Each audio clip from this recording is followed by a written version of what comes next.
I'd like to bring to order the January 12th Town Council meeting. Please stand for the Pledge of Allegiance. I pledge allegiance to the flag of the United States of America and to the republic for which it stands, one nation, under God, indivisible, with liberty and justice for all. Amen. Mrs. Miller. Councilor Souza. Present. Councilor Perry. Present. Councilor Mello. Present. Councilor Lambert. Present. Councilor DiMederos. Present. Councilor Shabbat. Present. Councilor Pelletier. Just barely, but yes, I'm here. He's just barely here. Okay, 6:04. Everyone's present. Consent agenda. Approval of the regular council meeting minutes December 8, 2014. Approval of the executive session minutes of December 8, 2014. Receipt of minutes from the following boards and commissions: Library Board of Trustees, Recreation and Beach Commission 2, Planning Board 2, Art Council.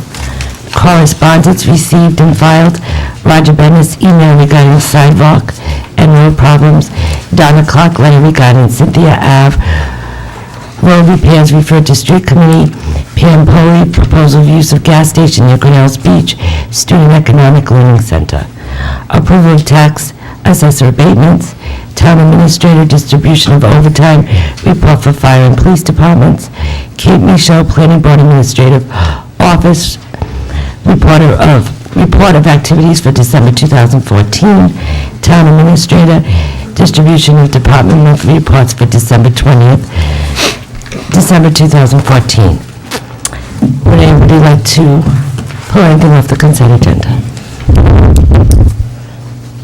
Any councilors? I'd like to pull off 3A. And someone from the audience would like to pull 3B. Do I have a motion to approve the rest of the consent agenda? So moved. Second? Second. Motion's been made and second. All those for? Opposed? 3A, I'd just like to be brief and ask that the email regarding the sidewalk and road problems, part of it that involves the town is referred to Steve Bellucci, and the other part to the state. It just didn't say that we referred that to anyone. Mr. Bellucci referred to the state for this. Yes. Do I have a motion to approve 3A? So moved. Second. Madam Chairman, can I make a comment on that since it's my letter? Sure. I don't think any of it should be referred to Mr. Bellucci because the items are really in relation to both the state and the police department. As far as the snow plowed from driveways and parking lots onto the sidewalk, I think that's in relation to the police department. People for many years have been plowing snow from their driveways and parking lots and dumping it in piles up to 6 feet tall on the sidewalk on Main Road. So if you have a 4-inch snowfall, as they plow out of their driveway, the 4-inch snowfall on the edge of their driveway becomes a foot-tall bank of snow. On the other side of the street, on the west side of Main Road, that 4-inch snowfall becomes a 4 to 6 foot tall embankment of packed snow. So several days or a week later, when the 4 inches of snow is melted on the sidewalk, that 4 to 6 foot tall embankment of snow sits there for the entire winter, forcing people to walk out into the middle of the road. I don't think anybody has the legal right or the moral right to plow their snow out and pile it onto the middle of a public sidewalk. I have complained about this for the last couple of years and gotten zero results. I think it's about time before somebody is killed with people walking out into the middle of the road and even pushing baby carriages out into the middle of the road to get around these 6-foot-high piles of snow that the lazy snowplow drivers plow and dump onto the sidewalk. But that's a matter for the police to enforce. The other two problems with the leaves and branches on main road sidewalks, that's a matter for the DOT to either clean off the sidewalks and trim the branches that are overhanging, poking people's eyes out. I've been doing it for 20 years along Main Road. This year, it got so far out of hand, I gave up.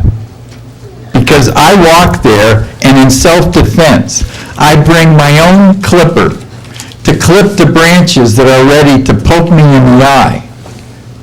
It got so bad with the 6-foot weeds, there's weeds there 5 feet tall, coming out of both sides of the sidewalk that have never been cleared, and it's primarily in areas where there's nobody responsible for it, like between Grinnell's and Nanaquacket. There's nobody on the other side of the road, unless the owner on the east side of the road also owns the property on the west.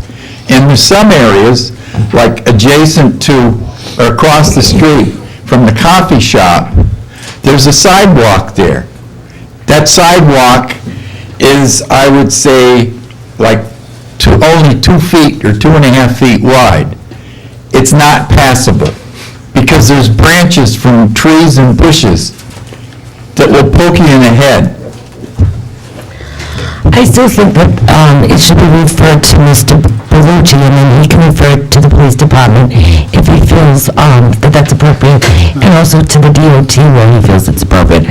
But I would like somebody to oversee it, and I thought that Mr. Bellucci would be the right person. Jeremy? Just quickly, you might not know it, Roger, but at the state level also, I believe we have an ordinance in this town that it is prohibited to push snow from private property or whatever into any main road. All right, so if somebody sees a snowplow plowing a parking lot and pushing the snow out of the parking lot and across Main Road, you can call the state police. There's already a law. It's already happened. I know there's laws, but they're not enforced. Well, that's because somebody hasn't called. I I have think a public, I have I'm called. not going to argue it anymore, I made my point. No, I'm sorry. And as far as, like I said, along the state, what you should be doing is you should be contacting your state representative, because they're working on the budget right now, so if there's going to be money in the state to do cleaning, or they're going to send the prisoners out, or whatever it is they're going to do, you should be contacting the state rep about the state roads.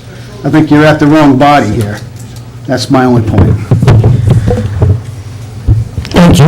As far as the pavement on Highland Road, that's also a state road that's loaded with horrible potholes, including one section at 173 where the road is totally destroyed.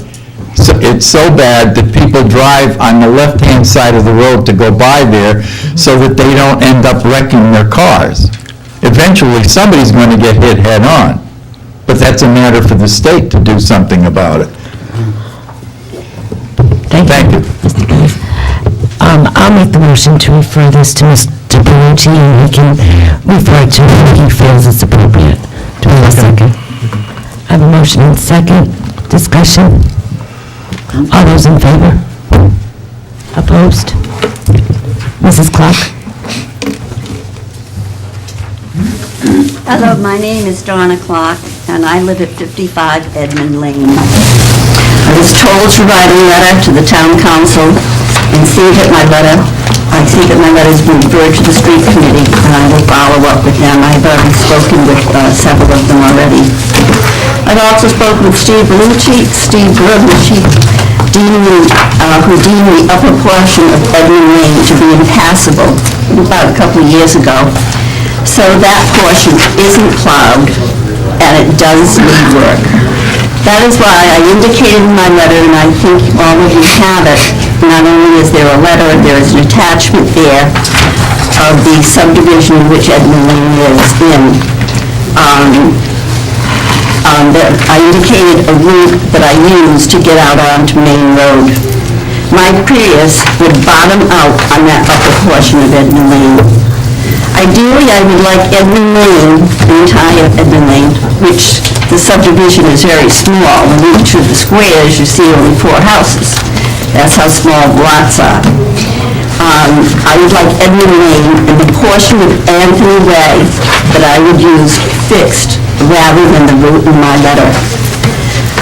If Cynthia Avenue is fixed, then Edmund Lane should be fixed. I am a Tiverton taxpayer, just like the Cynthia Avenue residents, and I would appreciate your help. Thank you. And we have referred to the street committee and we received a letter. I'd entertain a motion to accept the A and B. Make a motion to accept A and B. Where did we change the legal we accepted it? Motion's been made and second. Did we get a second? Motion been made and second. All those in favor?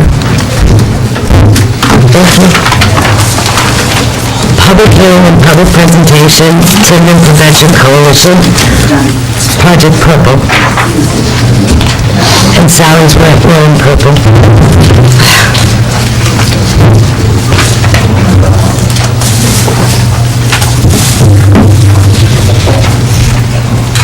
Good evening. I'm Rebecca Elwell, and I'm the coordinator of the Tiverton Prevention Coalition, and thank you for having us tonight. I wanted to just give you a little brief overview of what the Project Purple is and why we're here in front of you talking about it. Project Purple is an initiative of the Heron Project, which is a nonprofit organization founded by an NBA basketball player named Chris Heron, who tragically lost his career in basketball due to his addiction to drugs. Mr. Heron is in recovery and is working to help other young people who find themselves in the situation of addiction to find ways to improve their lives, support their families, etc. In 2011, Chris Heron was doing a presentation in the local high school, talking to students about making healthy, safe, responsible choices with their lives. And came to the end of his conversation with them in his presentation and gave an opportunity to have students make comments or ask questions. And a young woman who was sitting sort of toward the front of the auditorium stood up, and she was wearing a purple shirt. And she was in a group of other mostly young women wearing purple shirts. And she got up and she said, Mr. Heron, I want to thank you. You've just reinforced our way of life, and we want to say thank you for what you've said in our high school. And so he said, well, I noticed you're all wearing purple shirts. And she said, yes, Mr. Heron, we're the sober students of our high school. And her comments were met by chuckles and giggles from the students around them.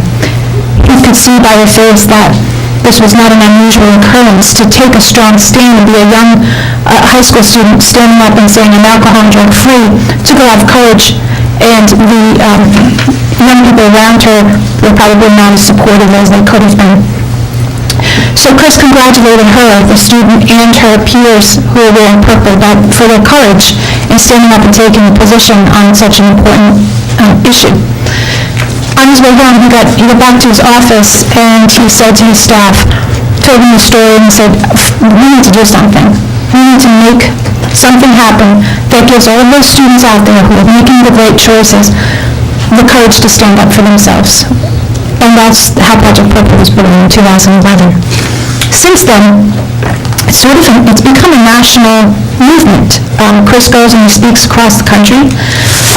He has had greater, or I shouldn't say he, but the organization has had greater success in launching Project Purple in places like North and South Carolina than he has in his own backyard in Rhode Island, Massachusetts, which is interesting. He's catching on here after 4 years. Tiverton is jumping on board this year, the coalition. We are asking town bodies that will be going in front of the school committee tomorrow night to ask for their support. I'm here tonight to ask for your support in proclaiming the week of January 26th, 2015, Project Purple Week in Tiverton. And our approach to this, that although it really is around substance abuse prevention and addiction and recovery, we're really supporting in such a way that gives those children, those young people who are in our community already making good choices, it's an opportunity to sort of give a voice to them and congratulate them. We so often focus on the negative behaviors that happen. Rightfully so, we need to make sure that we're addressing safety issues, et cetera. But this is an opportunity to really celebrate those kids who are making good choices. I had a conversation with Chief Blakey in December, and then again this morning. The police department is going to do some way of honoring that week. I suggested they tie purple ribbons on their antennas. Where is he? I'm out of date. They no longer have antennas. So we'll figure that out. That's an easy fix. But the police department has already agreed to be supportive. We have banners. They are 2.5 feet tall by 8 feet long. And we're hoping that perhaps the town hall will put a banner up in front. I looked to have minimal space that it will fit, but maybe on the end of the building. I know other communities have purchased purple films that go over the front of a spotlight. If you have a spotlight that shines on your building or on the sign, that's one option. They do sell purple holiday lights. Other communities have put those up around. But at the very least, we're here asking for some sort of recognition from our town council to support the week. I don't know if Sally had anything. I'm not asking for any money, which is a good news. I just want to speak for a moment. This is Carol Hammond, the Vice Chair of the School Committee. I'm here speaking as a member of the Tiverton Prevention Coalition, and it's quite personal to me because when I taught at Jersey High School, Chris was there, and he was an amazing basketball player, an amazing young student, full of hope and promise, and then we all know the journey he took through hell and back. The song goes, when you're going through hell, keep on going, so the devil won't know you're there, and that's what he did. And so when he was there, he signed this door for my youngest son, James, good luck and his number on it and everything, and James has treasured this ever since then. So when Chris came to speak at the high school, he spoke in the daytime to the students, and then at night to the parents. It was amazing. We could hear a pin drop. And one of the students said to him, "How did your mother feel about all this?" And he just got this look on his face because his mother has passed away. So afterwards, when we went outside, I said, "Chris, I know how your mother would feel because she'd be so proud of you because what you've been through and what you're trying to do now, if you save one life, that's all that matters because that can happen to anyone." People meet with this and all everywhere and all over the country. We're first in marijuana. We're third for binge drinking deaths in Rhode Island. And so Tiverton Prevention Coalition is doing a good job every month. And this is for the whole community. This isn't just about the schools. So they came before the Portsmouth Town Council, and now we're coming before you. And I'm sure everybody will help us out with this. Thank you. Any discussion from the council? So, you want to support you, Julie? This is present ties. We'll have to all go shopping and get purple for the week. Nancy, how about the balloons? We could figure something out. Sure. Nancy and I will be out there on step stools hanging a banner. I can help you if you want. Thank you. Do you want to form a motion? So I would move that we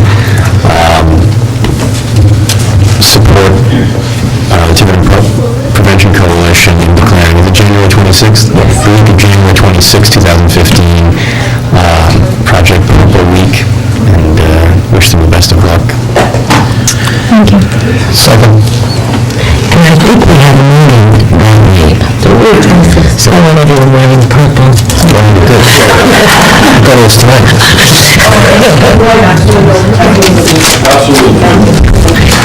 Thank you very much. I do appreciate it. Motion's been made and second. All in favor? Approved? Well, Mr. Timothy Feiss, Power Corporation. I know I probably messed up that. Status update on landfill closure plan.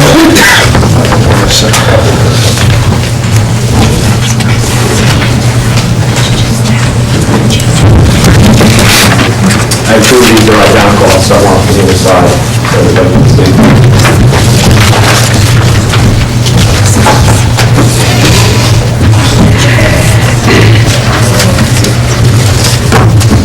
Both the same, kind of just working in different directions.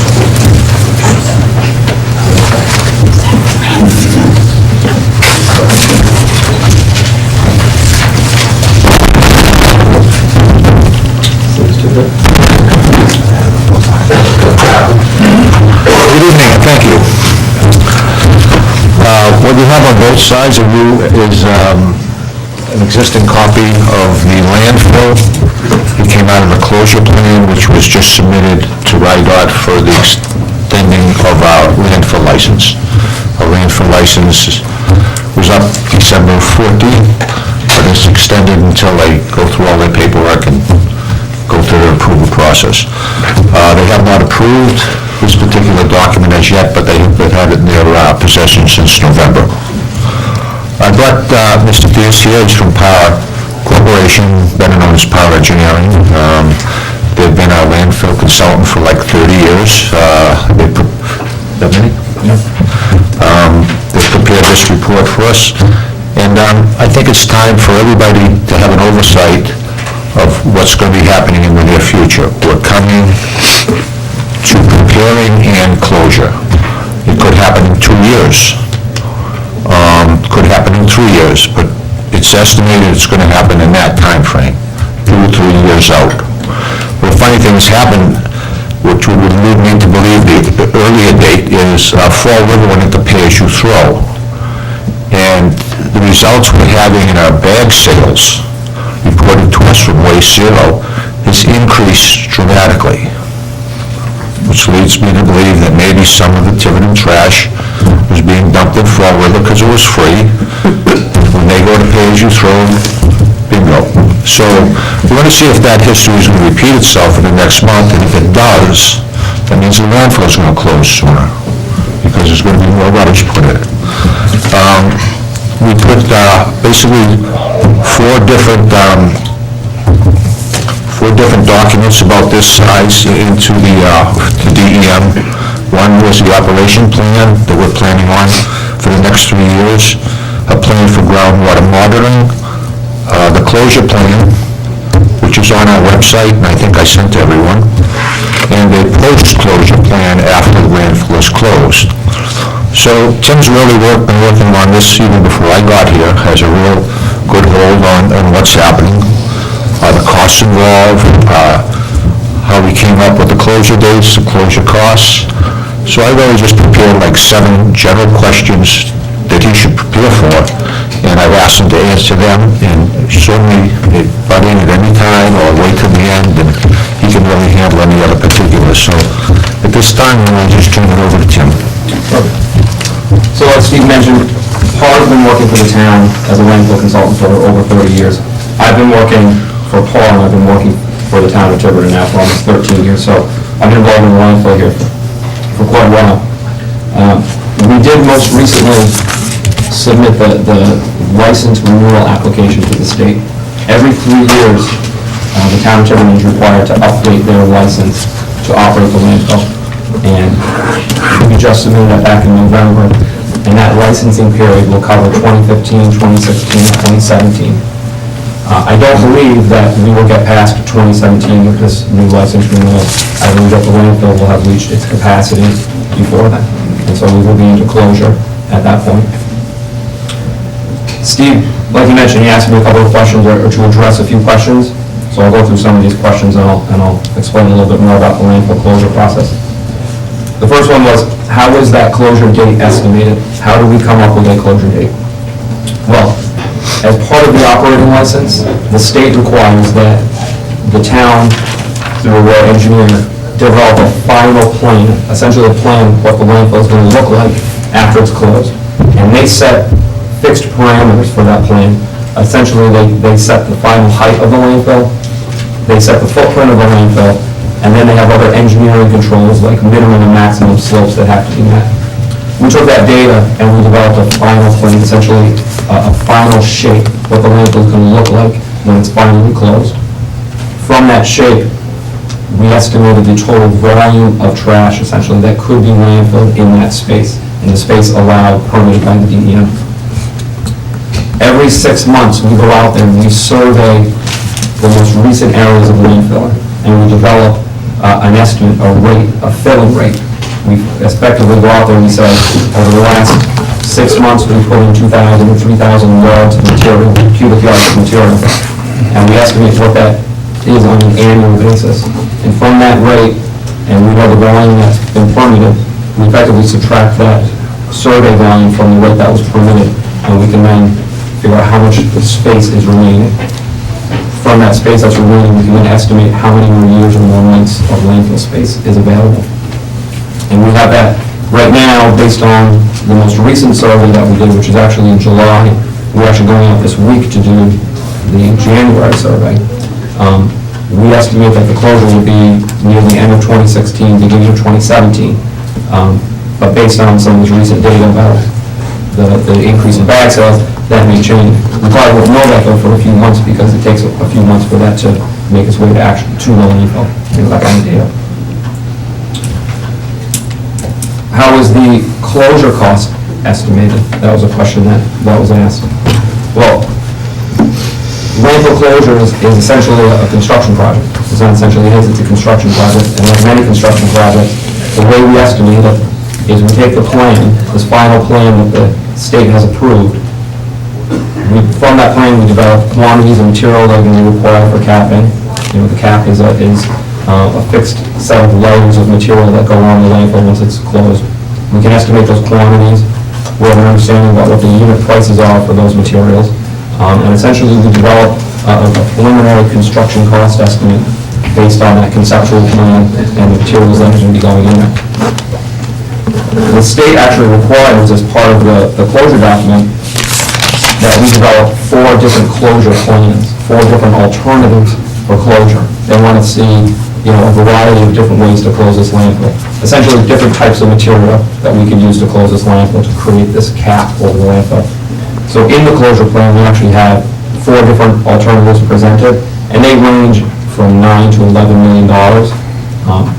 We would pick, unless something changes between now and closure, we would select the least expensive option. All the options that we present meet the minimum requirements of the state and of a landfill cap.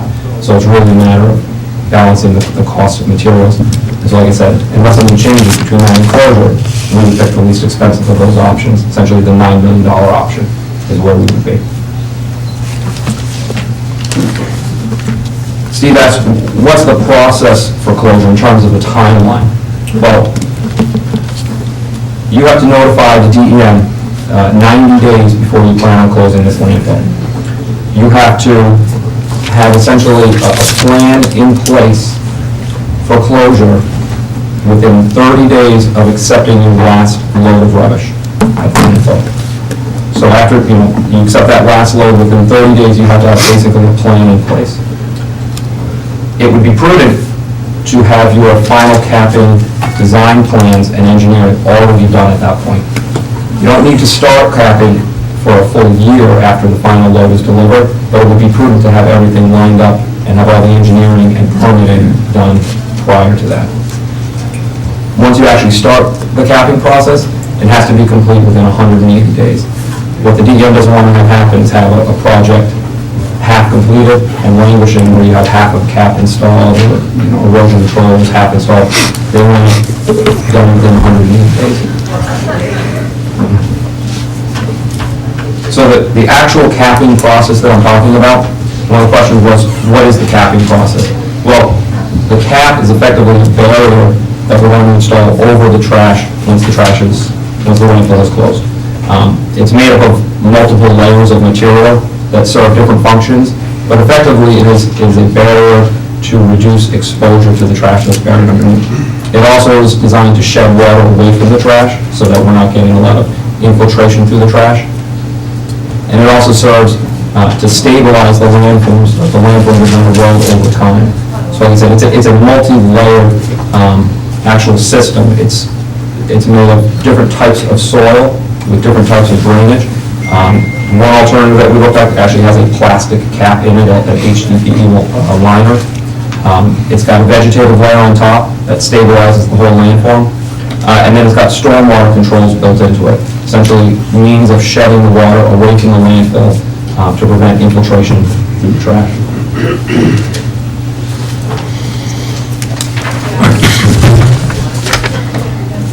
There's a question about what is involved in the post-closure process, the post-closure period of the landfill. The landfill is going to stay jurisdictional under the DEM's Office of Waste Management for no less than 30 years after it's closed. So they are going to require annual reporting at the landfill for a 30-year period at a minimum.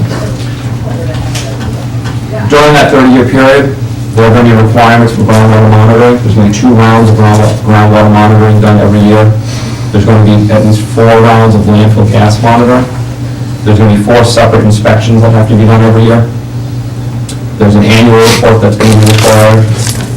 Then there's the regular maintenance of the landfill, which would include things like mowing it 3 times per year, inspecting and maintaining a lot of the stormwater features that we're going to build as part of the cap, and then doing general repairs if soil starts to erode or vegetation starts to come up, going in there and making those general repairs.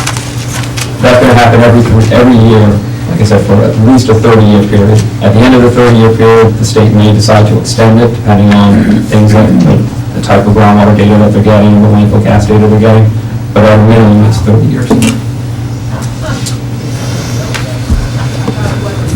There's a question about how has the groundwater sampling, what's the result of the groundwater sampling that we've been doing out there for 30 plus years. And what we do out there, for those of you who are not familiar, every quarter we go out to the landfill and we collect groundwater samples from a number of wells around the property. We've been doing this, like I said, for almost 30 years. We have a tremendous amount of data on groundwater beneath the landfill.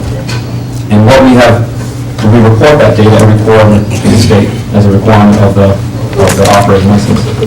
And what we've always said in our reports, and what we reiterated in each report, is that the landfill is having a low-level but consistent impact on groundwater beneath the landfill and groundwater. In other words, the landfill has impacted groundwater. There are contaminants in groundwater, but they're generally pretty low, and they're generally very consistent, meaning that they don't vary tremendously from one quarter to the next. We have in the past seen spikes in a particular contaminant, but in general, those spikes will come down the next quarter, the last 1 quarter, and then they'll come down. So like we've always said, is the impact of the landfill, it's there, it's present, but it's generally low. A question came up about, if any of you noticed, if you drive up the landfill access road, there is a drainage swale on one side of the road and has an orange discoloration to it. And so the question was, have we ever sampled the water in that swale or that orange discoloration? That discoloration it's iron, it's an iron flock. We have in fact sampled it, and what we found is that the water in that swale is similar to the groundwater that we've sampled in some of the nearby wells, in that it has some contaminants in it that are similar to what we found in the groundwater wells. But by the time that water leaves the site, those concentrations are generally much, much lower than they are in the swale. So we actually sampled the surface water at the site. If you see in the plan, there's sort of a power line easement that runs right down the middle of the site. That actually runs right through a wetland complex, through a big stream complex that runs through the site. And we have collected samples from that wetland complex every quarter for the last decade or more. And what we found is that as the water leaves the site, it's generally much cleaner than the water that was sampled out of the swale or any of the groundwater monitoring was. And that tells us that the water leaving the site is generally less impacted than the water that's directly beneath the landfill.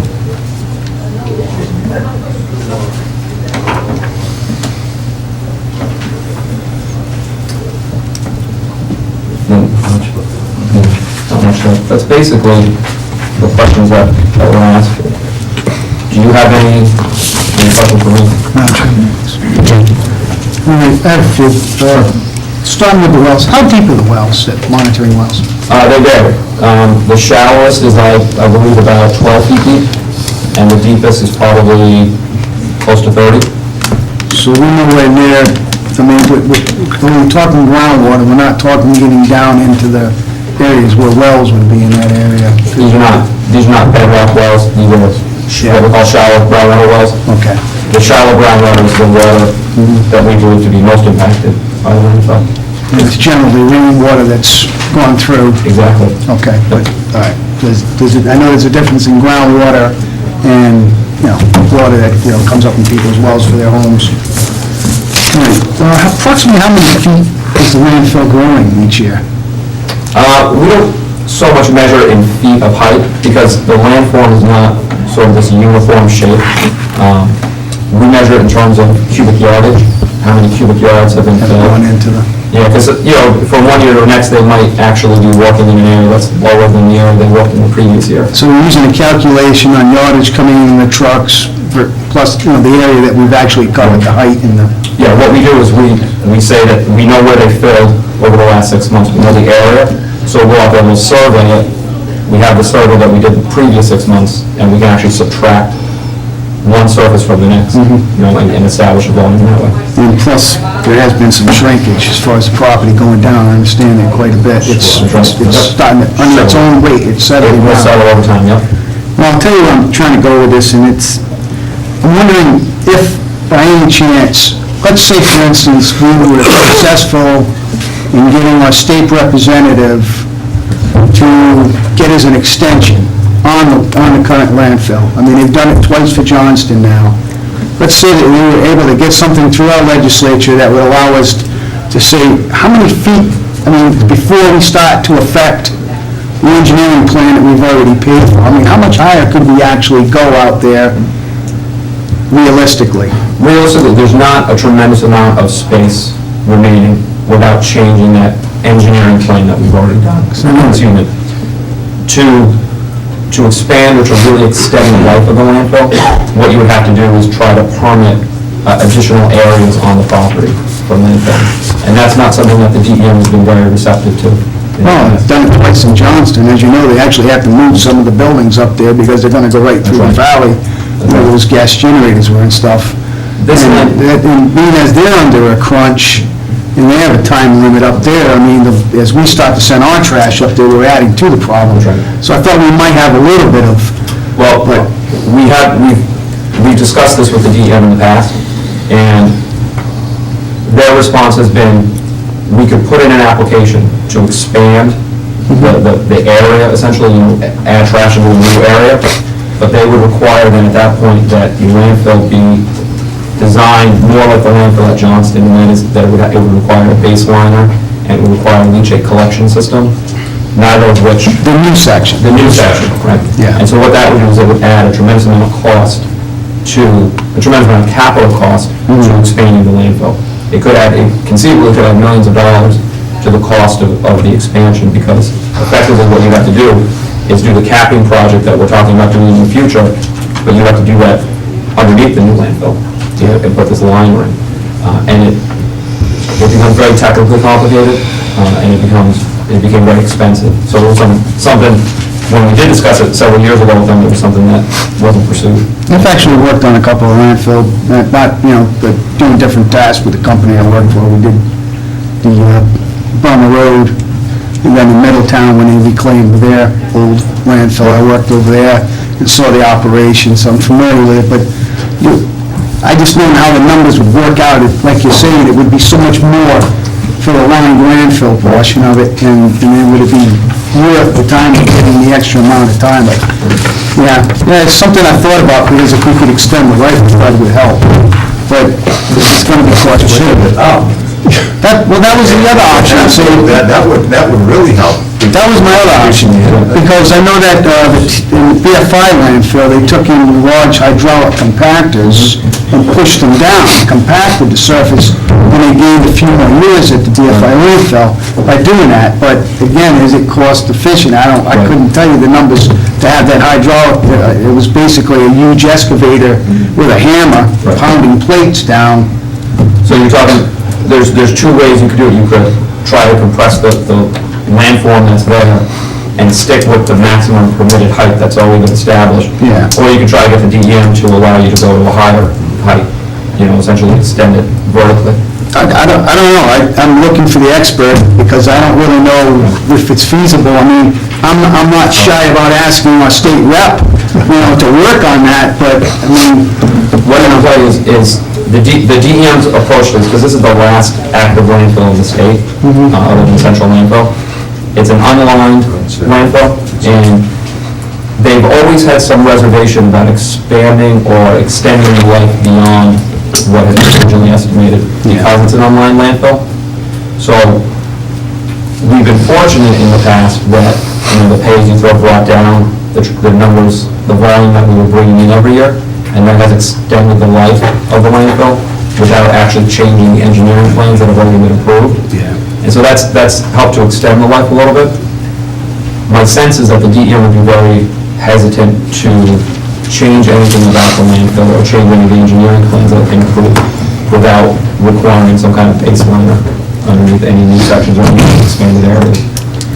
Well, we talked about, I wish, we could really research all options rather than just go down this road that we have to close it if there's any way.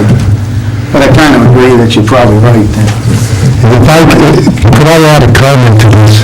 I think one problem that we would have in convincing DEM to go down a different route is that we presented some years ago a plan to DEM, a plan that was prepared by Part Engineering. The only reason for looking for an extension, as I see it, is that you want to bring in more and more money to fund the closing. The truth is that we have not found the plan that we submitted to DEM 3 or 4 years ago. We haven't been accumulating the cash for the closing that we promised the taxpayers and DEM that we would have available. So what we're doing is asking for an extension of time in order to make up for our own folly for the last 3 or 4 years.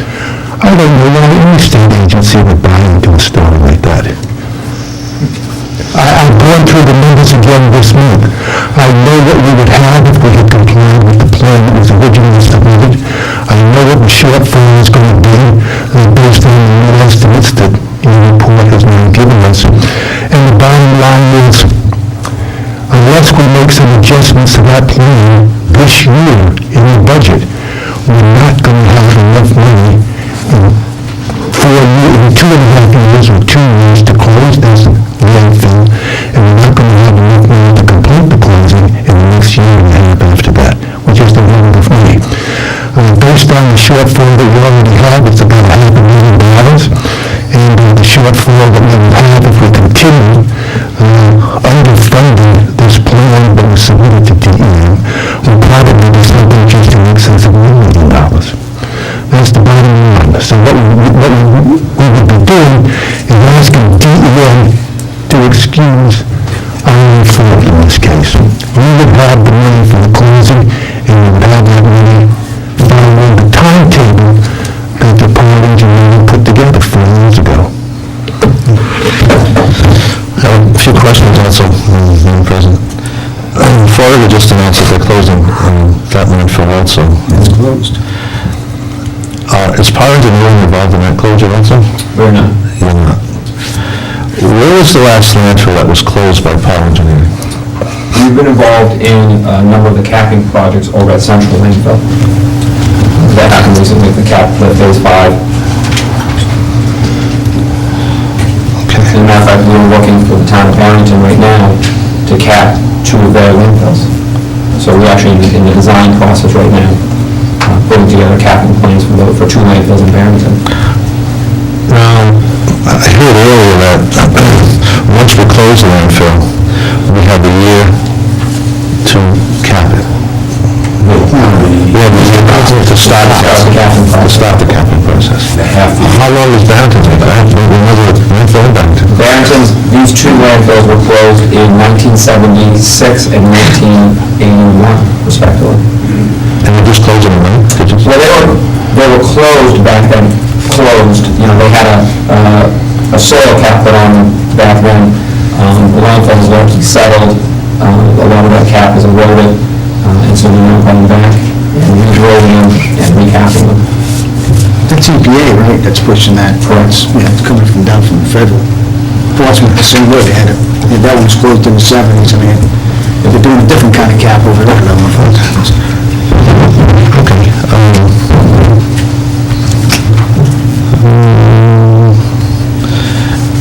That's all.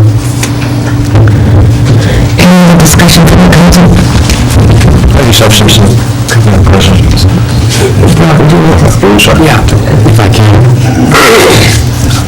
I don't know who has this, maybe Jay, you've got the numbers, but I just wanted to get some benchmark numbers of what the balance at the beginning of the year is of the landfill account, and then what we would logically anticipate the next 2 years' net revenue on the pay-as-you-throw bags to be.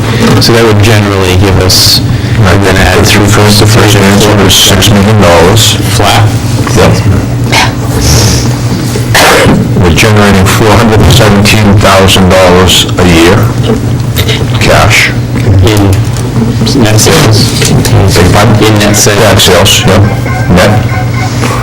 And you need $9 million in 2 to 3 years. The calculations, Steve, we have done, at least the one that we've been talking about, called for about 9.3 to adjust for any inflation over the next 4 years. Okay, we're looking at a 9.3 number. And I'm going to blame Nancy Mello for that. I put all of the numbers together, and I said, Nancy, my handwriting is so bad, would you type this out? And Nancy promises to get it to me next week. But in addition to the pay-as-you-throw money, because this isn't all green, I think Steve and I, and we plan to meet with Denise Sorrell, town treasurer, to go over all of these numbers. But we anticipate as well, starting with the $6 million, to have about $180,000 in interest every year. Should probably be doing better than that, but... Until we get the numbers from Denise. Denise, with the matter, had indicated she was going to go around to the banks to get some sort of forecast as to what we could anticipate making over the next 4.5 years, and she's been on vacation this week. So there are some other numbers that have to be added into this to make the adjustment. I think the number that I would come up with was roughly, if we follow the power engineering plan, we could come up with $9.3 billion if we follow that plan. If we don't follow that plan, we're probably going to come up with, in the timetable that you've given us, we're going to come up short by about $1 million, just over $1 million. Sounds good. Anything else, Brett? Yeah, this is more of an administrative thing, I think. I'd like to at least start talking about what the next steps look like and what the future model is going to look like for our waste disposal. You know, Well, the landfill committee, we've been discussing that. We had Tim develop a feasibility study. I think we paid you $27,000 to do it, and they came up with suggestions. And the landfill committee has reviewed all of them, and we're strongly leaning towards direct haul versus building a $2 million transfer station somewhere in town and manning it. So that was kind of the first choice. Then we're down to the current recycling center at the landfill that handles a lot of recycling waste and a tremendous amount of yard waste. That hasn't been brought forward. Each of these items, rubbish, yard waste, have caps set by resource recovery. In each town, based on their size, gets to put so much rubbish in at $32 a ton. If you go over that, you're at $54 a ton. Same with yard waste. They give you so much volume of yard waste free. When you go over that cap, you pay $32 a ton. So we got to get ready for a huge shock. We're going to have to start paying for everything when we never had to pay for it before. That's why I want to understand what the future models will look like, even on a more granular basis of personnel and vehicles and maintenance and things. All of these things, if you kind of encapsulate all of the impacts to the landfill, DPW, and municipal waste generation and maintenance and processing, whatever, what are we going to be looking? It's not going to be what we're used to. It's going to be a different arrangement of all of those things. But I'd like to at least start to understand in what in 3 or 4 years this thing's going to look like on paper and in the budget. We're going to put on, in general, I figure we're still going to be running a recycling center, because a lot of stuff is brought there. That's going to take the same guys that are down there now. So that's kind of an equal equation. And add probably $400,000 to the $6 that you're already spending, and that's where you're going to be at, to have the contractor collect it all, bring it to Johnson, and pay to dump it. So I see rubbish going direct haul, recycling curbside going direct haul. We'll run our little recycling center and ship that stuff off where it goes. And yard waste to me is a bigger issue than rubbish. We can get as many truckers as we want. What are we going to do? If you've been up there, and when you see our full yard waste pile, it is gigantic. 3/4 of the people that come to the landfill bring yard waste. Only 1/4 bring the recycling. Yet we make, I think we perform a huge service by taking all these mattresses, box springs, tires. They're going to, where they're going to end up if we don't take them. So we're providing good service there. So I think that's the general blueprint. We're kind of, from his feasibility report and all the discussion we've been having at the landfill committee, that's kind of, I believe, the direction that you're going to be hearing, to be honest with you.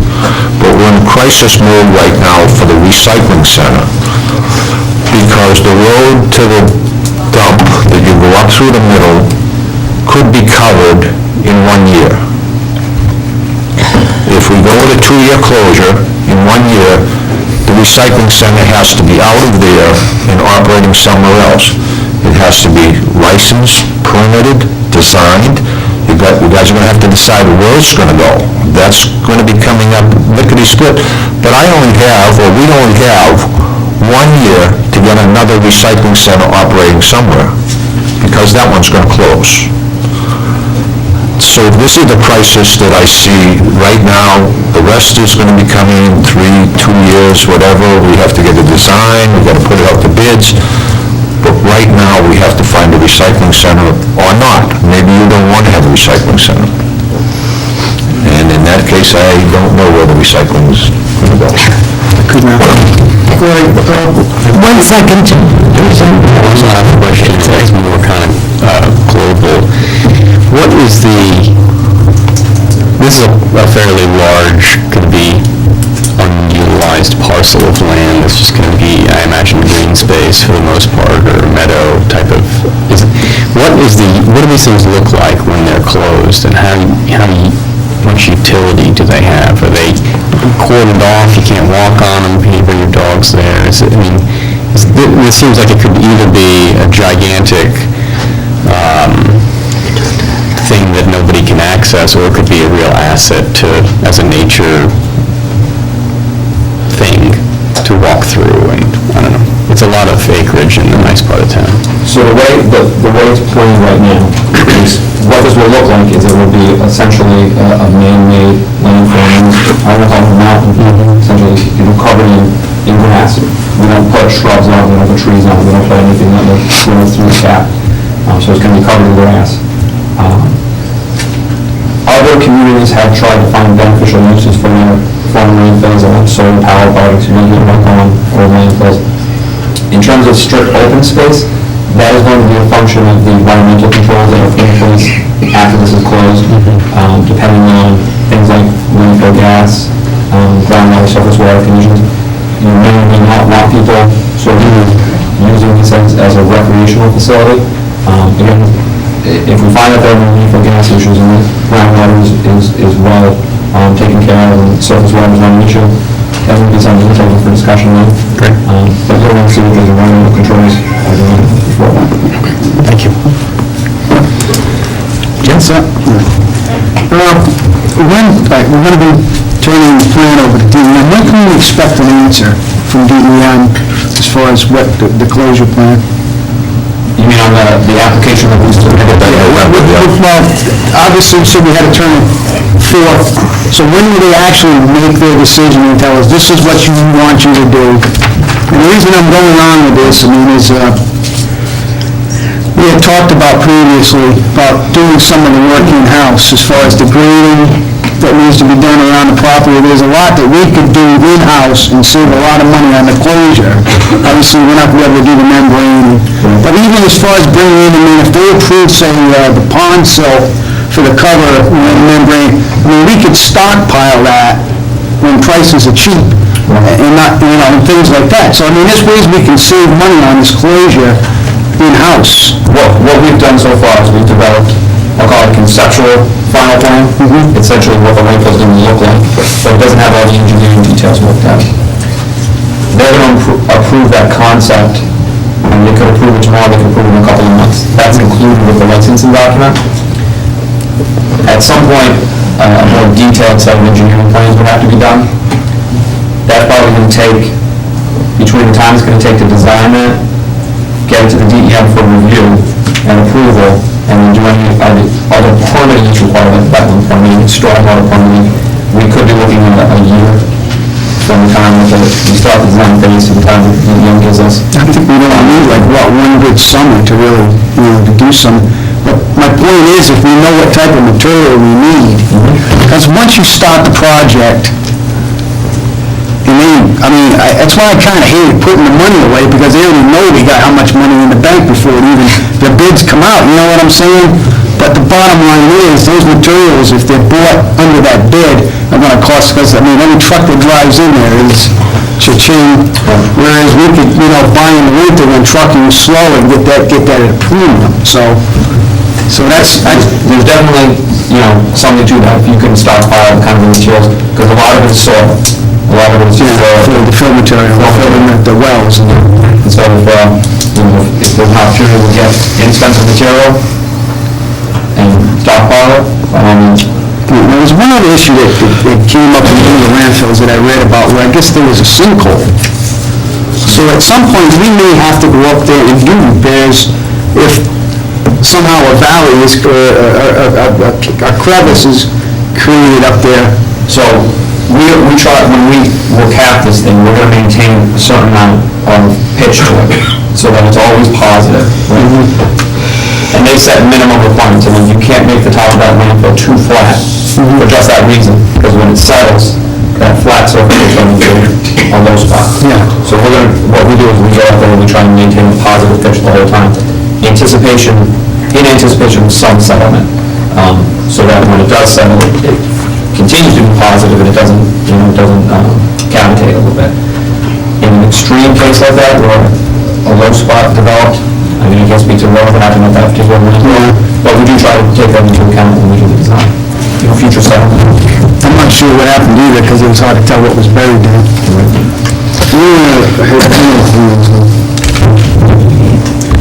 On the issue of the transfer facility, I just want to say I had walked the industrial park with Dick Hart, who's also on the committee, and we kind of agreed on it, between us, that there's a very available site for the power lines. Leave the industrial park, it's downwind from the industrial park, from the prevailing southwest wind. And it's an area that really, with the power lines in that area, I don't think are very, but it's going to be coming up later on when we talk about zoning too, some ideas that I had in that. But we do have a nice area at the industrial park that's very accessible. would be ideal for this. And it's centrally located in town, so I think we already have the land if we really want to use it. The landfill committee is working on that portion of it, trying to fill out the recycling. Yes. Recycling center will be at the next meeting coming up at the end of the month, for sure. And I think there's one fact I think left out with post-closure, after it's closed, $68,000 a year for 30 years to maintain it. So you should have that note also.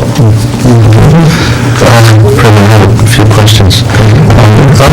Councilor Pelletier actually asked for obviously some kind of analysis done by you, Mr. Luigi. Okay. And, where we're going to be, what's going to be happening, the cost, where we're going with this. We have it right for us a month or so. I think that the landfill committee, Stephen, you correct me if I'm wrong, we put together some initial numbers. The numbers were given to Nancy Mello. There's no rush on, I'm not suggesting a rush. And I've spoken to Steve about having a meeting with Denise Surratt to go over those numbers and make sure we have somebody who can work with real numbers, tell us what we should be doing in terms of how much money are we getting in, 17,000 revenues, what the interest is, what we can anticipate in future interest, and so on and so forth. And try to use the timetable that's been put together by Power Engineering and figure out exactly where we're going to come up dollars and cents. I think we have that, I don't know if it's, we had that last year, the budget committee, and I will get that for us. Well, what we're trying to do is really do a number of ways. One is Power Engineering had originally suggested that we put together as part of this program a budget item of $168,000. We've never put that money in, and I don't anticipate that we will put it in over the next few years. So what we really have to do is anticipate what the number will be without the $168,000. And one number that I hope we will come up with is what number do we have to suggest, recommend, whatever the language might be, to the budget committee for this year and the next 4 years during the period of the closing, so that we can catch up with the $168,000. At least initially, I will say that, and my numbers are totally unreliable. Whatever I've done, unless it's corrected by Denise Surratt, don't rely on this, but I came up with a number of $9.3 million if we follow the timetable put together by Power Engineering, if we had the $168,000 every year in the budget, or we now make up over the next few years the shortfall in the previous budgets. 9.3, that if we don't make up for that amount, the $168,000 as a budget item every year, we will have a shortfall of roughly $1 million. We'll come up with something like $8.3 million based on the timetable that Power Engineering has given us and based on the information we have from Denise that we now have $6 million in the account. Well, I believe that the study that was done last year by Denise also had that $168,000 not being put into the budget. Well, she did it both ways. Right, and I think we still came out with the 9.2 million. I'll get it, and I'll bring it, I'll put it in a packet for the council. We can all take a look at it, but she can do another one, that I have no problem. I'm listening to Mr. Bellucci, though, and he said something about, it's going to add another you take your $400,000, add it to the $600,000, and that's going to be our cost.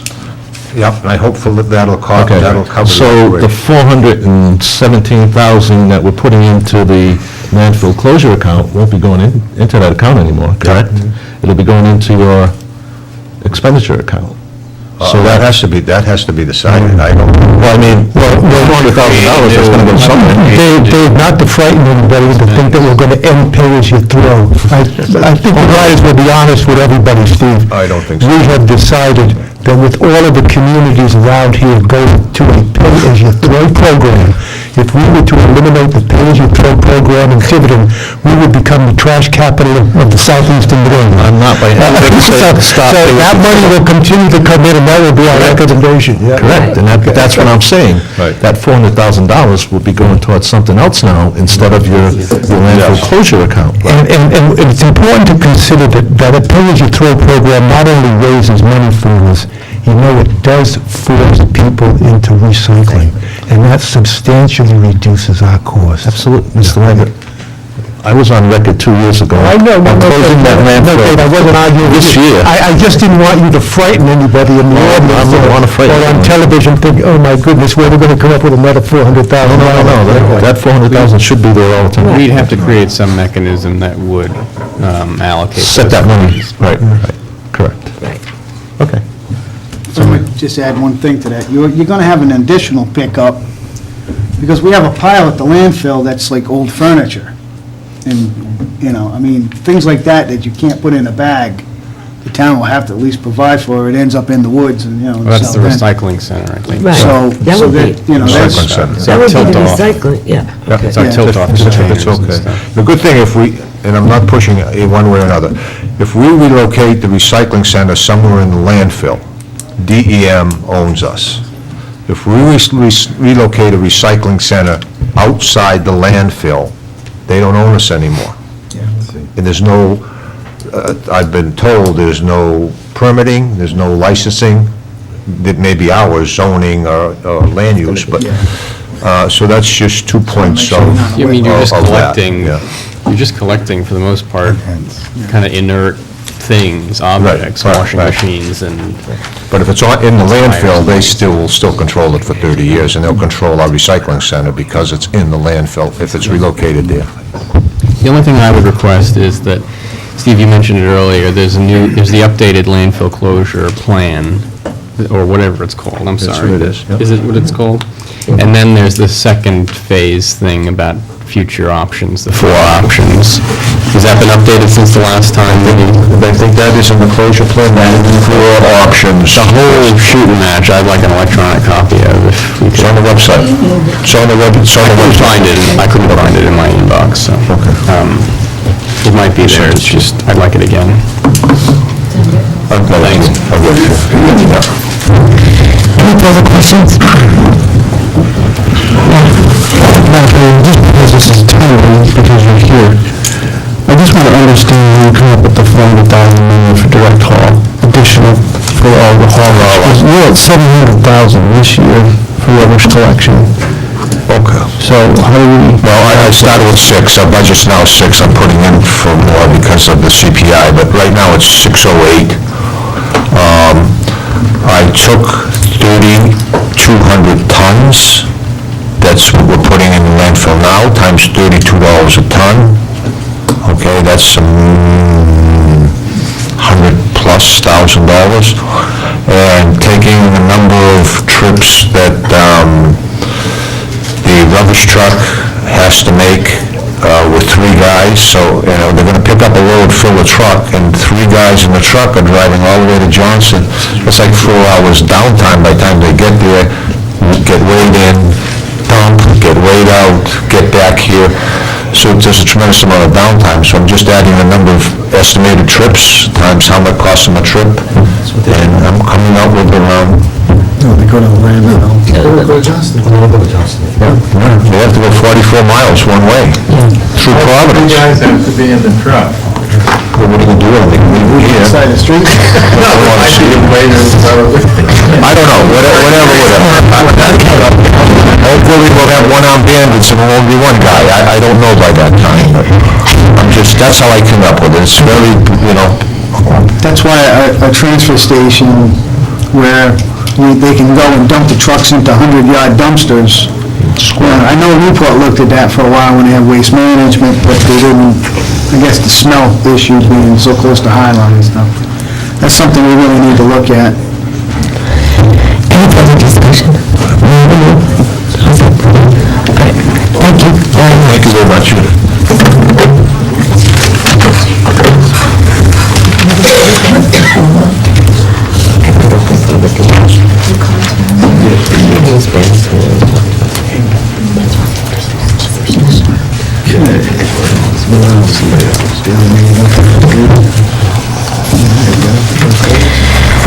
Town Council sitting as a board of licensing, advertised public hearing. D. Zone Fruity Hood Corporation. Like that? Request transfer change of name BVL liquor license from Fruity Corporation DBA Asian Gourmet located at 1715 Stafford Road to Food Corporation DBA Asian Gourmet 1715 Stafford Road, subject to all legal requirements. I open the public hearing. Anything from the public? Anything from the public? Anything from the public? I'll close the hearing. Madam President, this is essentially just a name change with the corporate thing, but because it is a liquor license and requirements with the state of Rhode Island, we are down as a formal advertised hearing. But it's essentially the same place, the same people, but different corporate entity. Any discussion? I just have one question. There are some documents attached here. Just walk me through, first of all, it's a handwritten, which I don't understand what that means at all.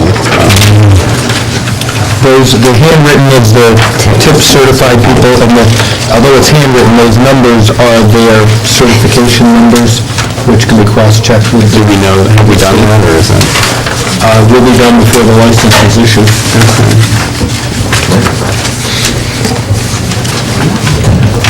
And this is just a printout of, This is just their tips.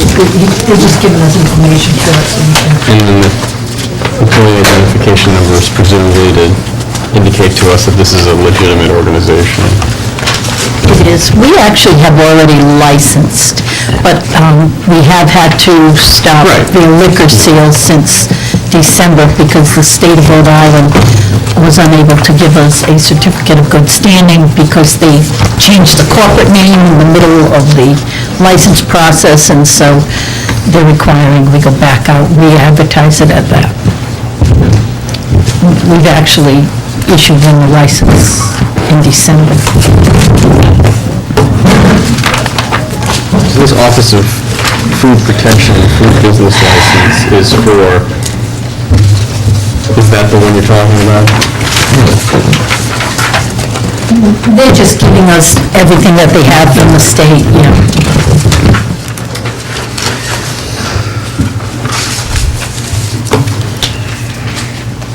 Any further discussion from the council? I'd like to entertain a motion. I would move that we approve the transfer of the BBL liquor license from Food Lee Corp. doing business as Asia Gourmet to Food Bin Man Corp. doing business as Asian Gourmet, 1715 Stafford Road, subject to meeting all legal requirements. Second. Motion's been made and second. All those in favor? Opposed? Non-advertised license, Skyline News Incorporated, 1701 Stafford Road, Suite 1, request holiday license, subject to meeting all legal requirements. Is this also a public hearing? No, this isn't advertised. I don't see her here, she did talk to us, it's been in business for several years, she wants to open up on certain holidays that we require. Kind of replaces that Sunday sale license. Yes. Any discussion or questions from the council? I'd entertain a motion. I move that we approve the holiday license for Skyron Nails, 1701 Stafford Road, Suite 1, subject to meeting all legal requirements. Second. Motion's been made and seconded. All those in favor? Opposed?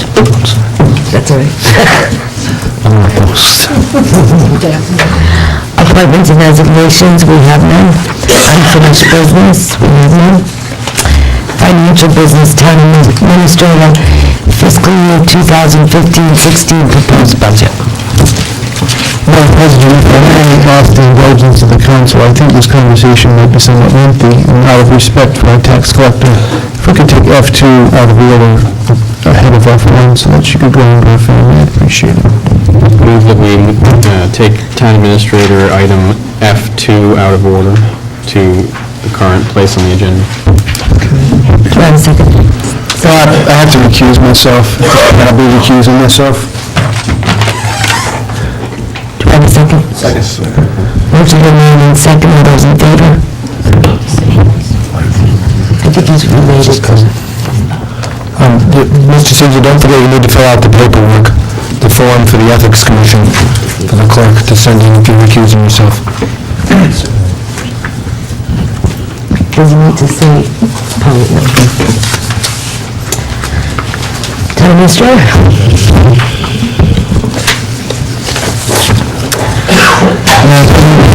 Ratification of amendment to tax collector Tony McGowan's contract salary increase effective July 1st, 2014 to July 30th, 2015. Madam President, before you is a contract amendment suggesting a 2% salary increase for our part-time tax collector and the accompanying fiscal impact statement. We also have a performance review in your confidential executive session to the packet for your review. I'm very proud to make this recommendation. This is a fine public servant. We are well served, and I would sincerely hope we could make this amendment. And for the record, I might add that this contract is coming up for renewal this year. It's customary within the contract to have a 6-month notice, and I've informed the employee that we would be offering her an extension and hope to reach that.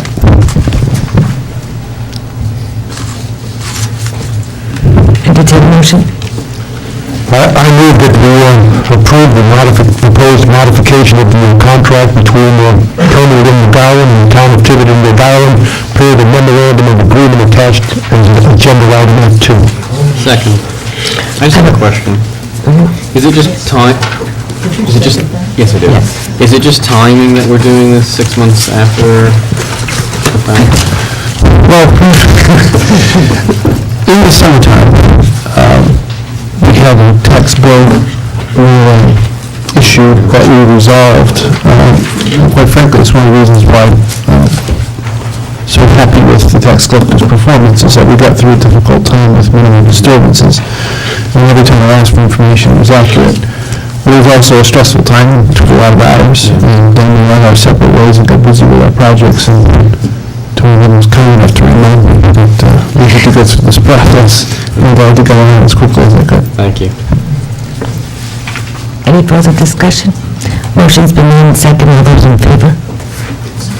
Opposed? Thank you, Tony. Thanks very much.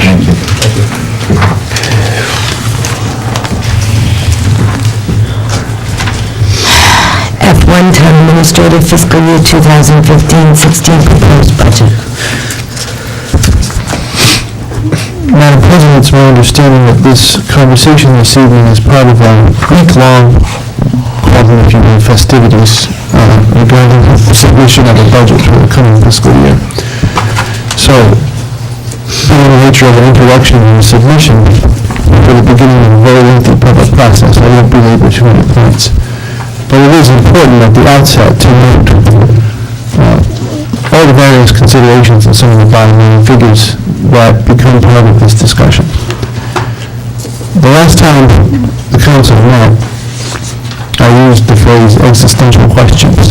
And I think this evening we began to see where some of the rubber meets the road with some very difficult financial considerations for the town in the long run and what sacrifices we make year to year in order to arrive at budget targets, and whether or not over a long period of time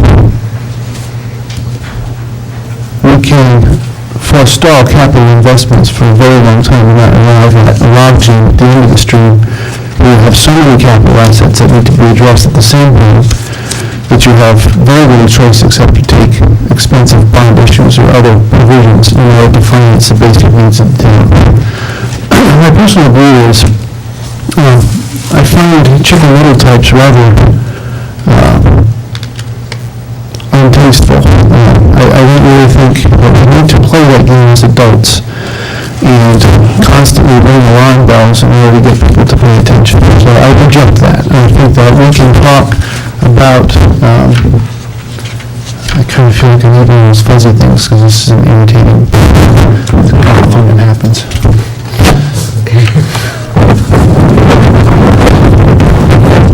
I think my words is tough enough to listen to without having that spit going to the microphone.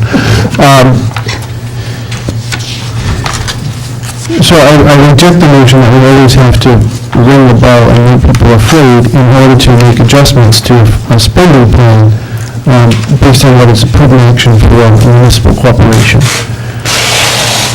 The bottom line for the municipal side of the budget is, after wrestling with the numbers, my target was to arrive at nothing greater than 2% increase in the expenditures in the municipal side, which is the budget that I've submitted for consideration at the outset of the process. When you look at the bottom line numbers, that's just about, and I round up a lot to be directionally correct without being ridiculous, just about $395,000 difference between what I'm asking for this year and what was appropriated last year. There are 9 moving parts in the budget, so it's not just taking a chunk of dollars from one account and moving it to another. But sometimes it's important to consider the changes we've made and reflect upon orders of magnitude. Just think of it, $395,000 increase. The library bond service, debt service on the library bond, for the first year is a net $216,000. So, before anybody wants to become a budgeteer, consider that as your challenge, should you choose to accept it. The shoe will explode in 30 seconds. You can't go up much more than $395,000 from the very get-go, just to implement the will of the voters in purchasing and building this asset is going to cost you $216,000. That leaves you $170,000. And at the same time, we're negotiating with not one but 2 public safety unions, the 2 largest, most expensive departments in town government.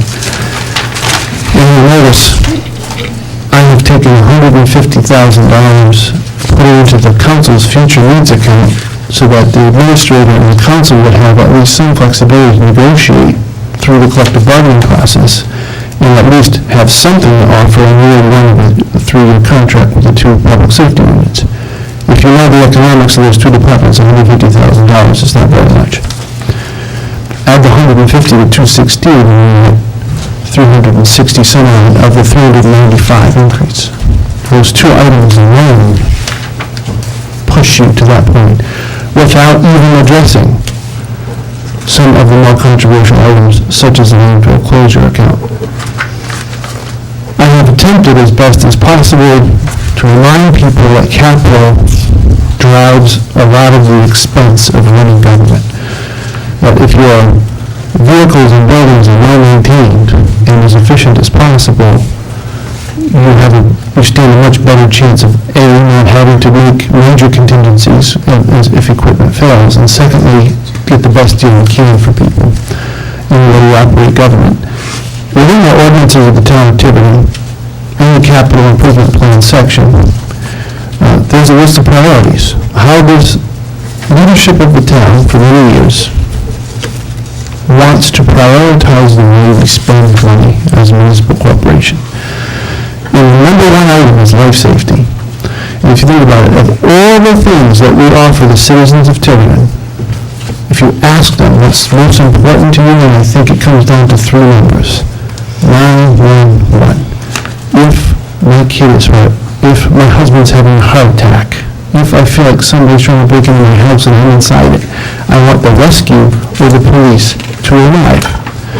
And so, you will see in this year's capital budget, I am requesting an ambulance to replace Rescue 2. Rescue 1. Rescue 2 was bought in 2012. Rescue 1 was bought in 2007. Now has 141,000 miles on it. And we just had to do a significant repair.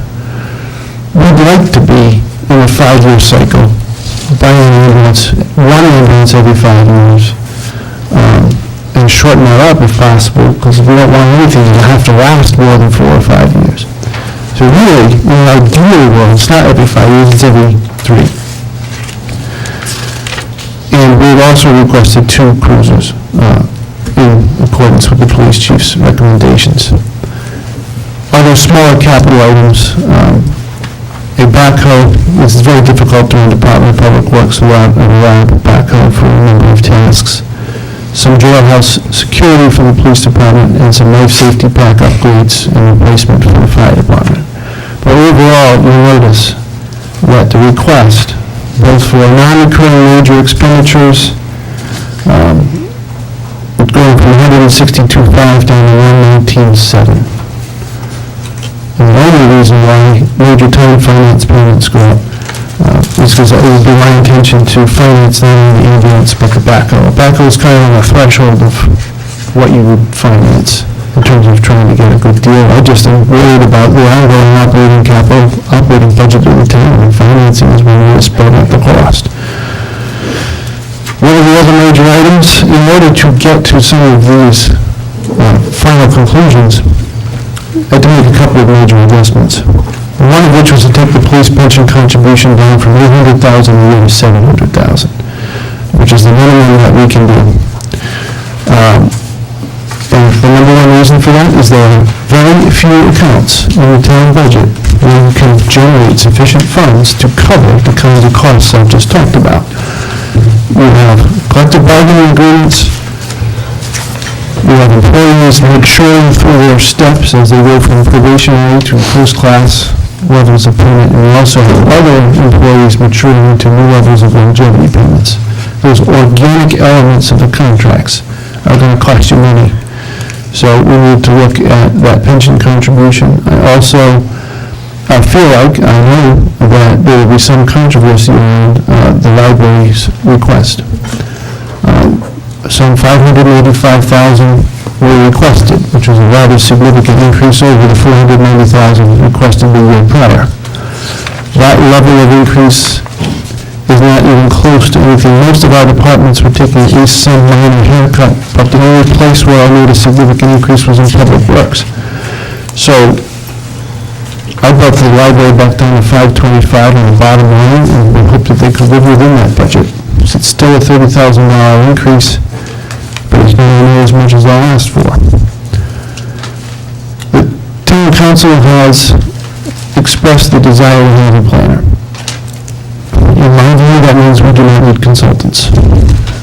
I believe that is a very important part of that. It's not a major account, we're only talking 5 digits, but I think in terms of the taxpayers' value, we expect to hire a planner who has the expertise and experience to provide the necessary guidance to the town on those issues, and we no longer hire outside people. When I was a consultant for a good part of my private sector career, I am also taking a position in the performance and value added in the people we've hired, which I do not believe justifies the expense. I'd rather have somebody accountable to me day in, day out, providing those services. That's most of what you're going to see in terms of major changes. The rest of what will occur, about a 10% haircut on just about all the office supply accounts. It would be my hope to consolidate purchasing and to reduce purchasing where possible. That's probably the oldest budget trick in the world. We always look at our vendor base and ask them for 10%. If they value our business, they very often can do it. We have 2 competing resource trends. One is electricity generation fees are going up significantly. We are presently enjoying a significant downturn in the cost of gasoline and diesel. We can't bank on it lasting forever. We can only hope that it lasts for long enough to help us out. I will also, even though it's not part of this budget submission at the time, advertise the fact that as we get closer to the FTR, there's at least one, maybe more than one town property we'll be looking to put up for sale. There is an opportunity, it may not be this fiscal year, it might be next fiscal year, but we have to consider the possibility of an additional bond refunding. It might be one of the school bonds will be ripe. refunding is fancy word for refinancing. And it may actually help you with your landfill problem if you get to the point where you've reached a conclusion that you do have a financing problem with that particular project. It is also my intention to seek a more efficient, for the long-term, more efficient approach to the streetlights in town. It's an ongoing effort with the cities and towns through PRISM. It will take a couple of years to implement, but it should put us in a position where we would save on electricity costs going forward. There are other savings initiatives. I feel compelled to look at radio communications and telephone communications in town. I feel we pay way too much for telephone. I may be wrong. I need 8 Pro someday, but I just think when we go into the specific accounts, especially here at Town Hall, and we see what we're paying for the service. I might start by consolidating fax lines for chunk change at first, but I want to get to a better conclusion. But I feel the same way about radio communications. We spend an awful lot of money, and we just want to make sure that we really feel like we're on top of it.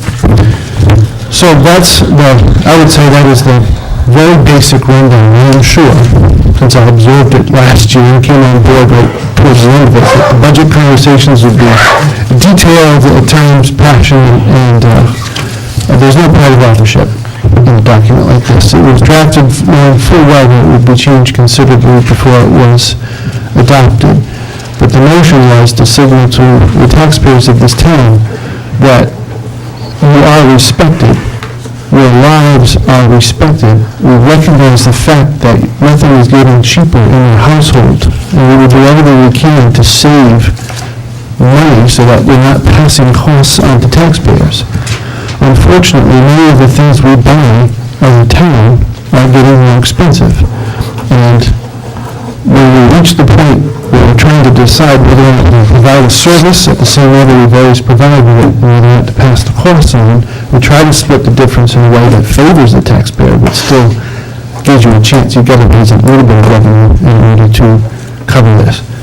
We will, no doubt, struggle to fully explain and cover the $600,000 that came out of the general fund last year, and the impact it's going to have on the math problem, whether or not we can keep costs in control so that we don't have to make up the entire difference in the levy.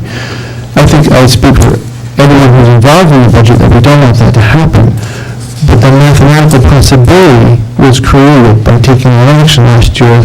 And it's also true that the kinds of capital expenditures you're talking about, closing a landfill is a significant thing. That's the kind of project that the creation of unrestricted general funds that were built up over years was designed for. It may be, and I think I said this when the first 3 or 4 council meetings when I started as your administrator, was it may be that you need to form those accounts with greater restrictions and to give people a more comfort level about why the money is being saved. You may have to do it that way. It's done that way in some towns in the Commonwealth of Massachusetts.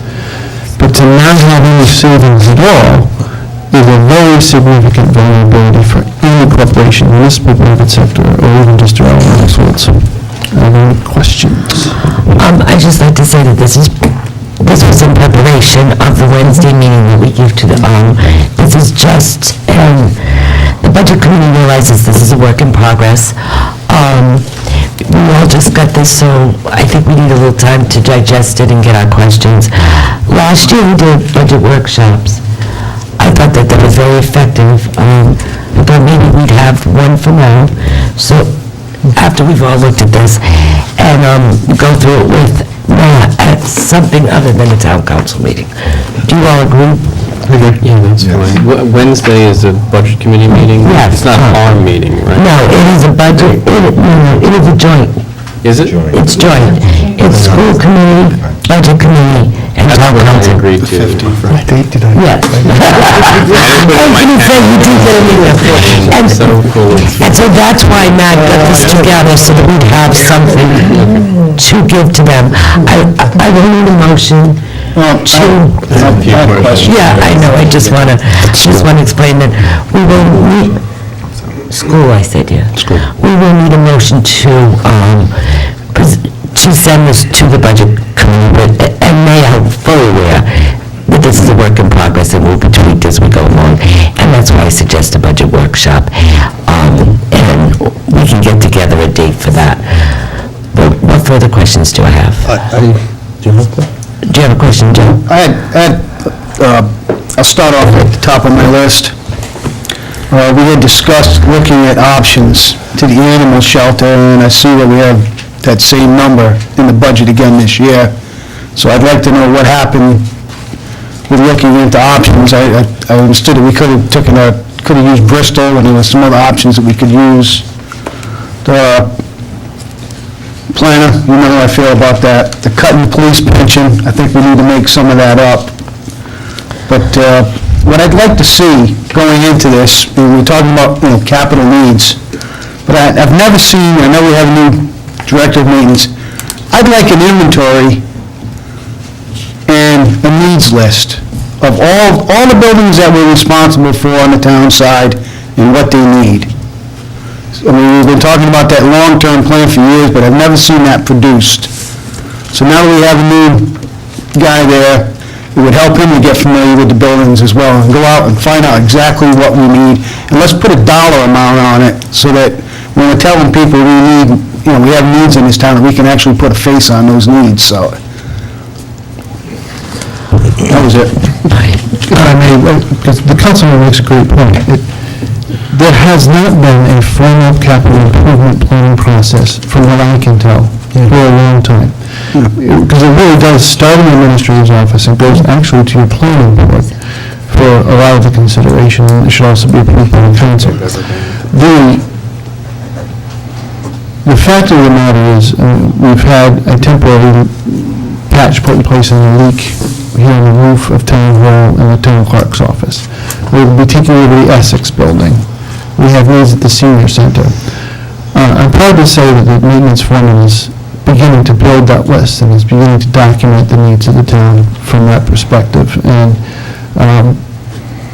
where we need to be, I don't think the budget process is complete until we have both a personnel supplement and a capital improvement plan at least in process, so that when we come into this process again next year, a lot of these decision points, a lot of the documentation is actually in front of you, and you're picking and choosing projects rather than, I think in some cases, maybe even seeing them for the first time, or only hearing about them in partial detail. So I think it's a point well taken. Thank you, Councilman. Madam President, I just have a few. I think we missed the boat last year, and I couldn't even get it through my own budget committee last year. But the school department did a feasibility study, and I think it cost them $30,000 to have it done. And I suggested that while those people were in town, that they could have done all of our buildings also. Probably a savings of what we'd have to go out and do it now for. But I think you got to see at the school side, it's a non-bias survey that was done.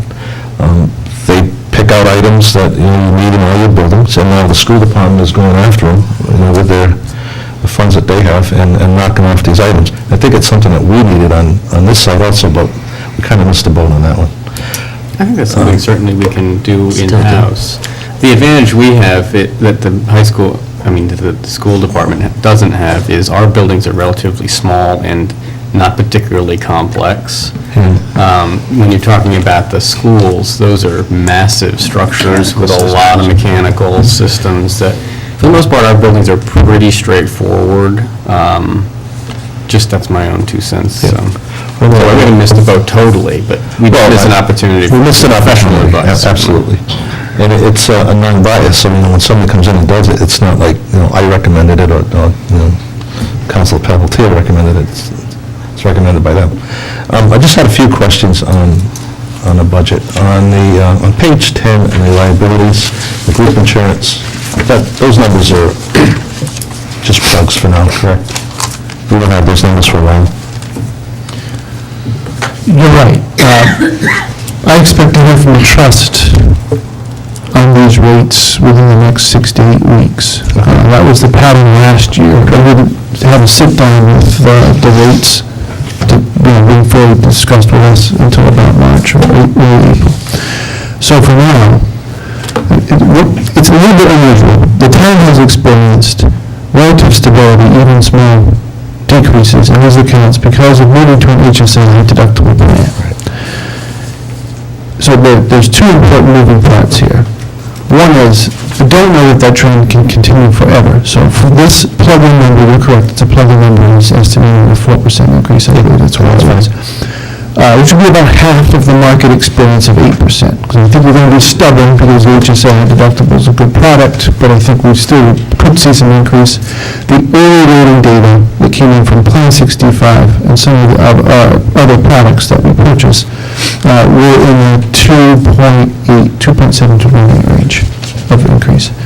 The second thing is, and I think you might even be going in this direction, is just to remind people, I think it's important to be proactive about being transparent, is the town accrued money with the trust over the years in the form of overage or rating adjustment, however you want to call it, experience adjustment. I don't know exactly what they want to call it, but it has accrued to about $209,000. Last year, about $40,000 of that was taken to stabilize the rate experience of the town. It is wise to dole that out proportionally over the course of several years and don't use it all at once. We've also been advised by the trust that we can't expect that account to grow anymore, that we may have experienced the end of that accrual, but it is there for us to use.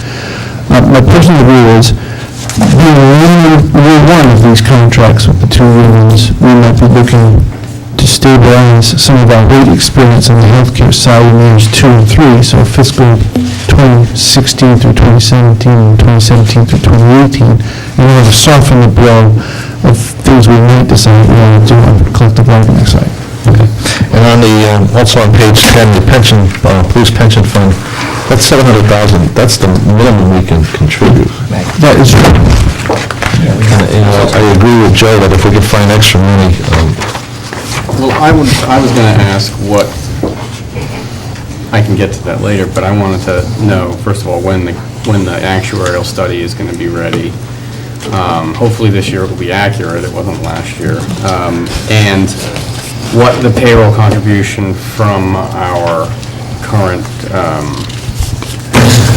officers was, because I thought it was somewhere in the $150,000 to $170,000 mark, which adds to that number. That's true. Contractually at 10%, if I'm not mistaken. I will say this much. The police pension board is very pleased with the performance of the fund under the management of Washington Trust.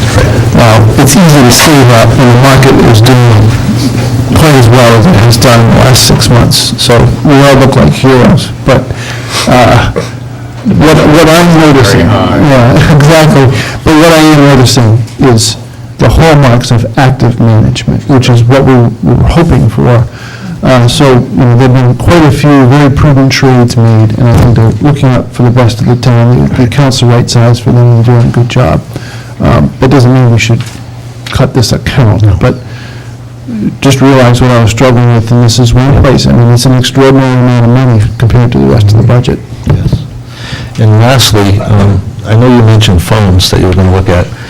I'd also like you to take a look at the computer systems in this building. I'm hearing that no one can talk to anybody, and I think that should be fixed relatively quick. I've identified 2 things I want to look into. I've asked for it, I'm still waiting for it. I know it's in progress. I've asked for a map of the IT backbone of the town. So, what do we have and what talks to each other? And it should come as to no surprise to anyone with familiarity with municipal government that Vision, Opal, whatever you want to call them, produce a number of back office solutions in the financial side of the house that don't necessarily talk to each other. You have to buy additional modules. So it is I believe it is accurate to say that communication between the revenue side and the building inspection office and the treasury may not be everything we ever hoped it would be, and we're still doing things in an antiquated fashion. In other communities I'm just familiar with, seeing all that roll up together in Opal and be managed through Opal. By the way, that can hamstring you considerably if you want to do anything different, like electronic permitting. If it doesn't talk to Opal, it can't happen. The other thing is, I'm not sure, I just think we have multiple generations of operating systems on different desktops around, and we really should come to one standard and be able to share documents of the same version age and all the rest. So I hear you. Thank you. I've noticed it. Anything that has a town clerk has a computer that doesn't work at all. That might be because she asked the police department for help with it. Were we going to schedule a workshop now? Yes. Yeah, I had a couple questions before we get to schedule. Sure.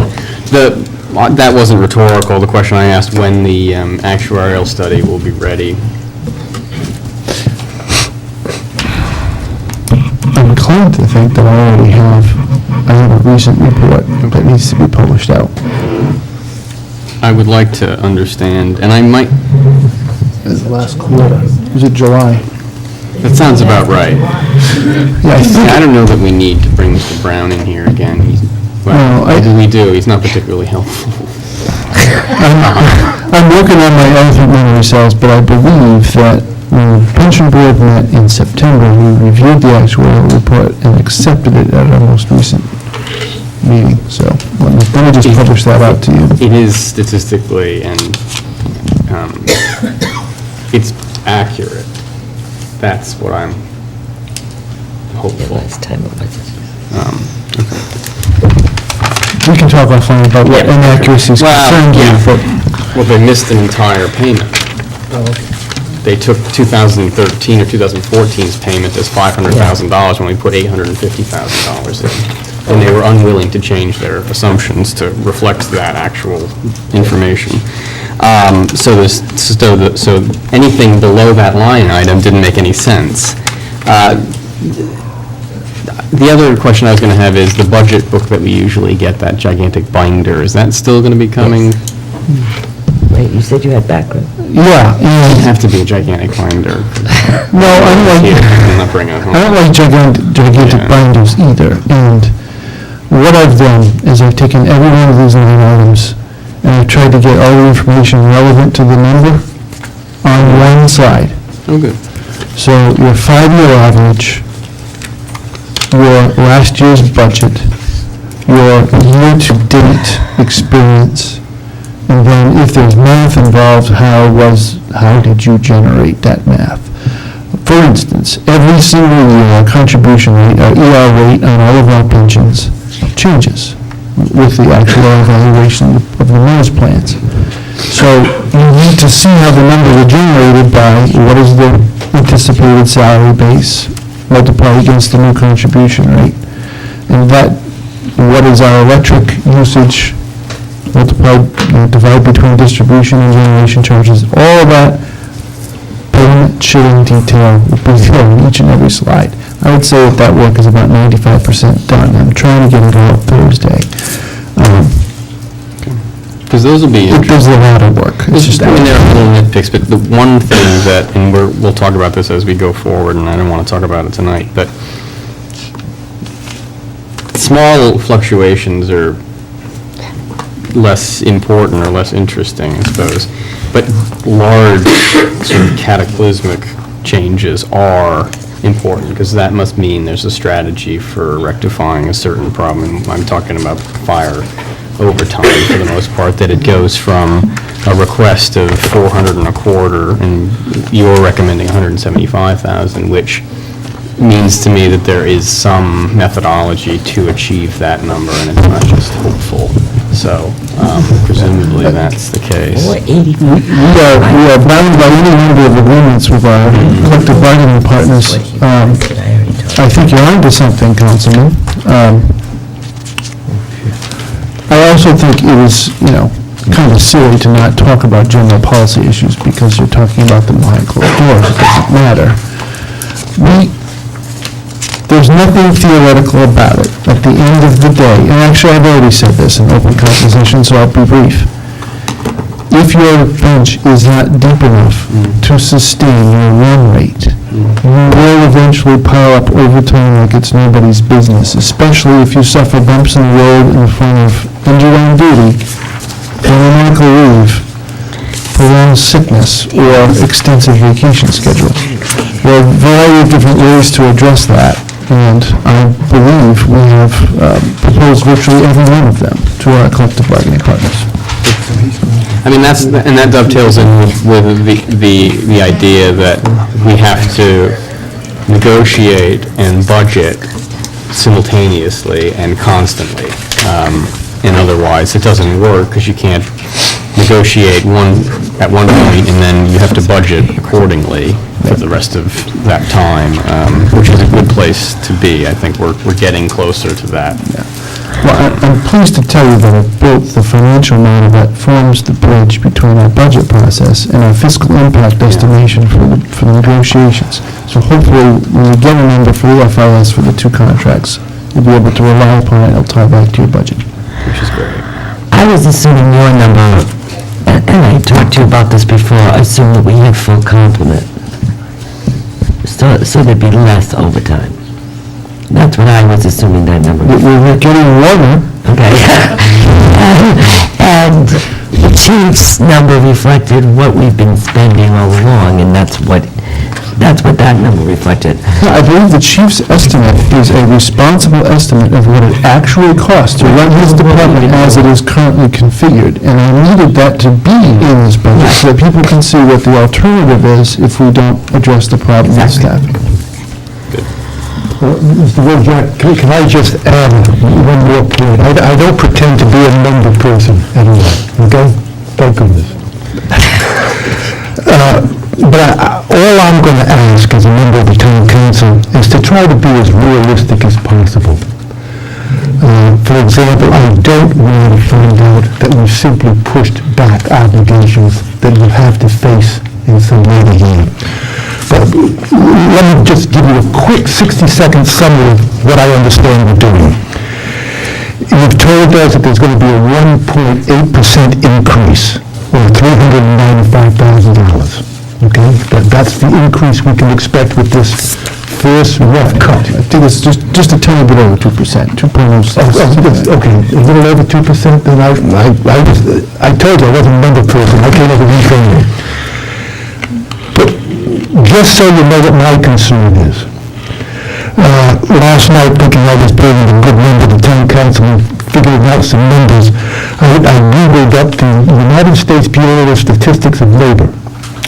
And municipalities over the last 2 years have had an inflation rate of about 1.3%. I don't know if that makes sense, but that's what I'm told. Just tonight, we've heard that Power Engineering's recommendation for $168,000 to be paid under the plan that they put together and we paid for comes out as a budget item in the proposed budget is zero. The numbers that I was working on, that I referred to earlier, that Mrs. Miller is helping me with, and Denise will certainly have to help me with. I think that my rough number to make up for the shortfall that we've had in the landfill over the last few years would be $300,000 as a budget item. Members of the council have already noted some possible concern about a drop in the pension for the police, and that's $100,000. And as Ms. DiMedeiros has just pointed out, I believe the overtime for police, although it was $433,000, will now be dropped to $280,000. And still, we're not putting anything into a new reserve of all of the money that has gone from the reserve as a result of the last FTR. I guess what I'm suggesting is, gee, I wish you a lot of luck. I wish this works out.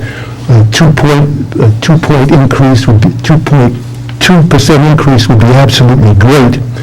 But just from what I'm hearing with the numbers tonight,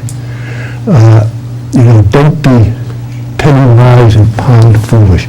I don't want to face large numbers the year after or the year after that, and I don't think the taxpayers do as well.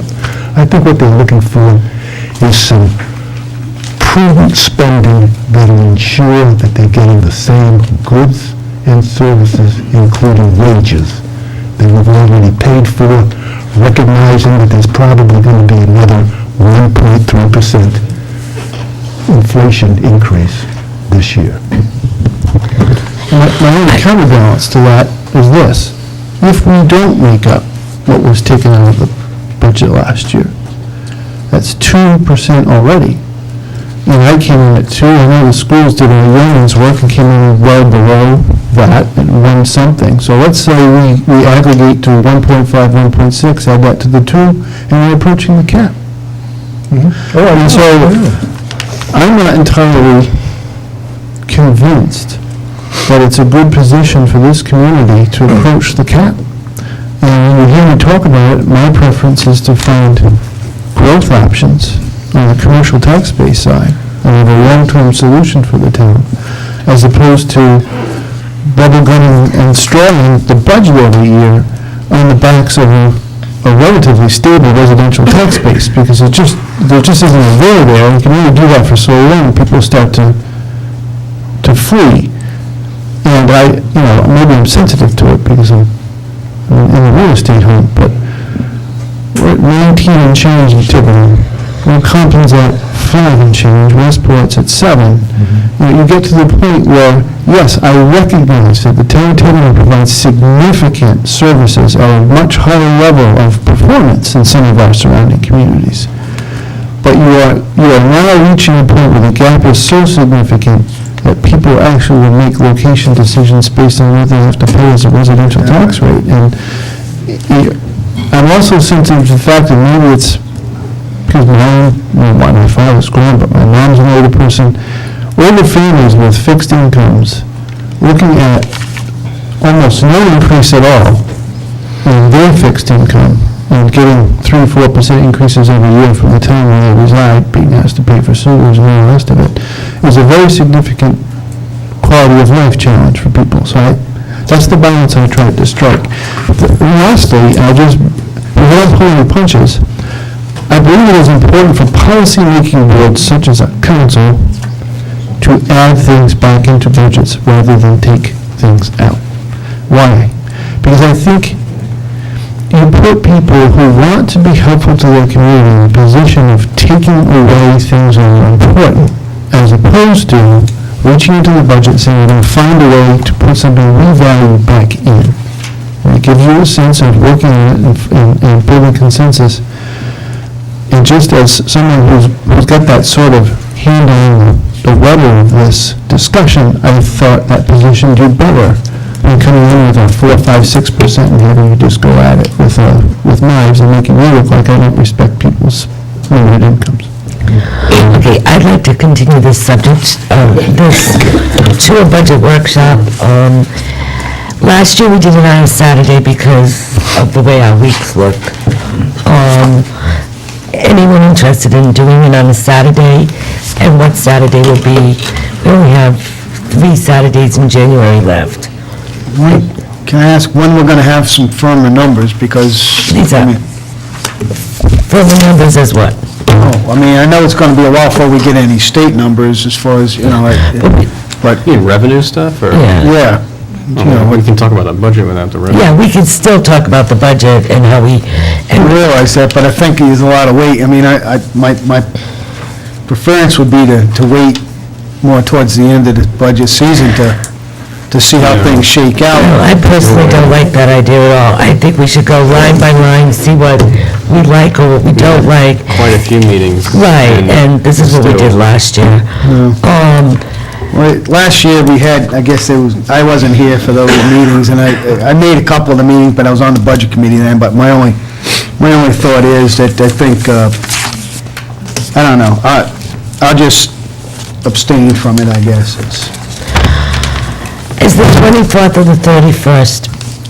I'm thinking not this weekend, but... I think the 31st. The 31st? We could wait, like Joe said, a little bit Right, a longer, couple another more week. weeks. Okay. Give it a little time to... All right. Is the 31st okay with everyone? Seems to be. And we did it at 9 o'clock in the morning. Mrs. Pelletier brought us Danish last time. And chocolate. And chocolate-covered strawberries. Oh, maybe I will.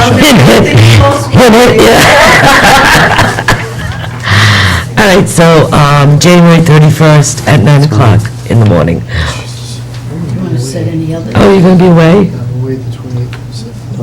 That's not gonna work then.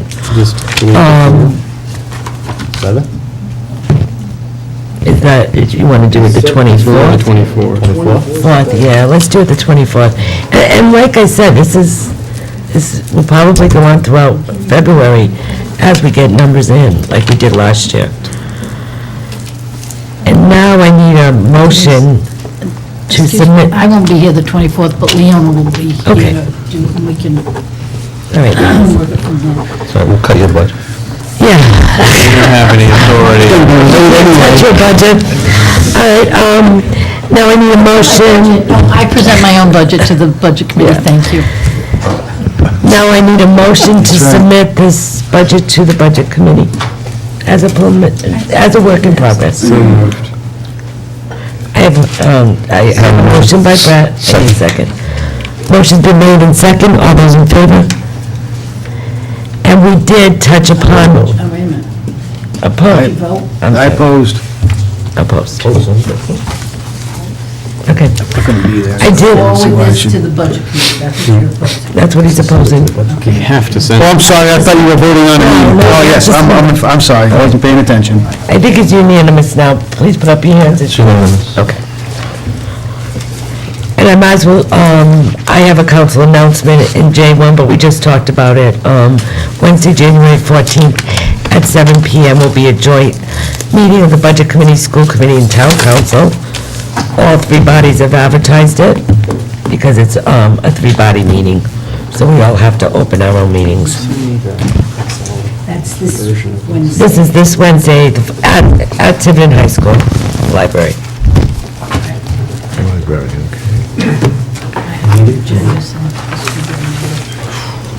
Okay.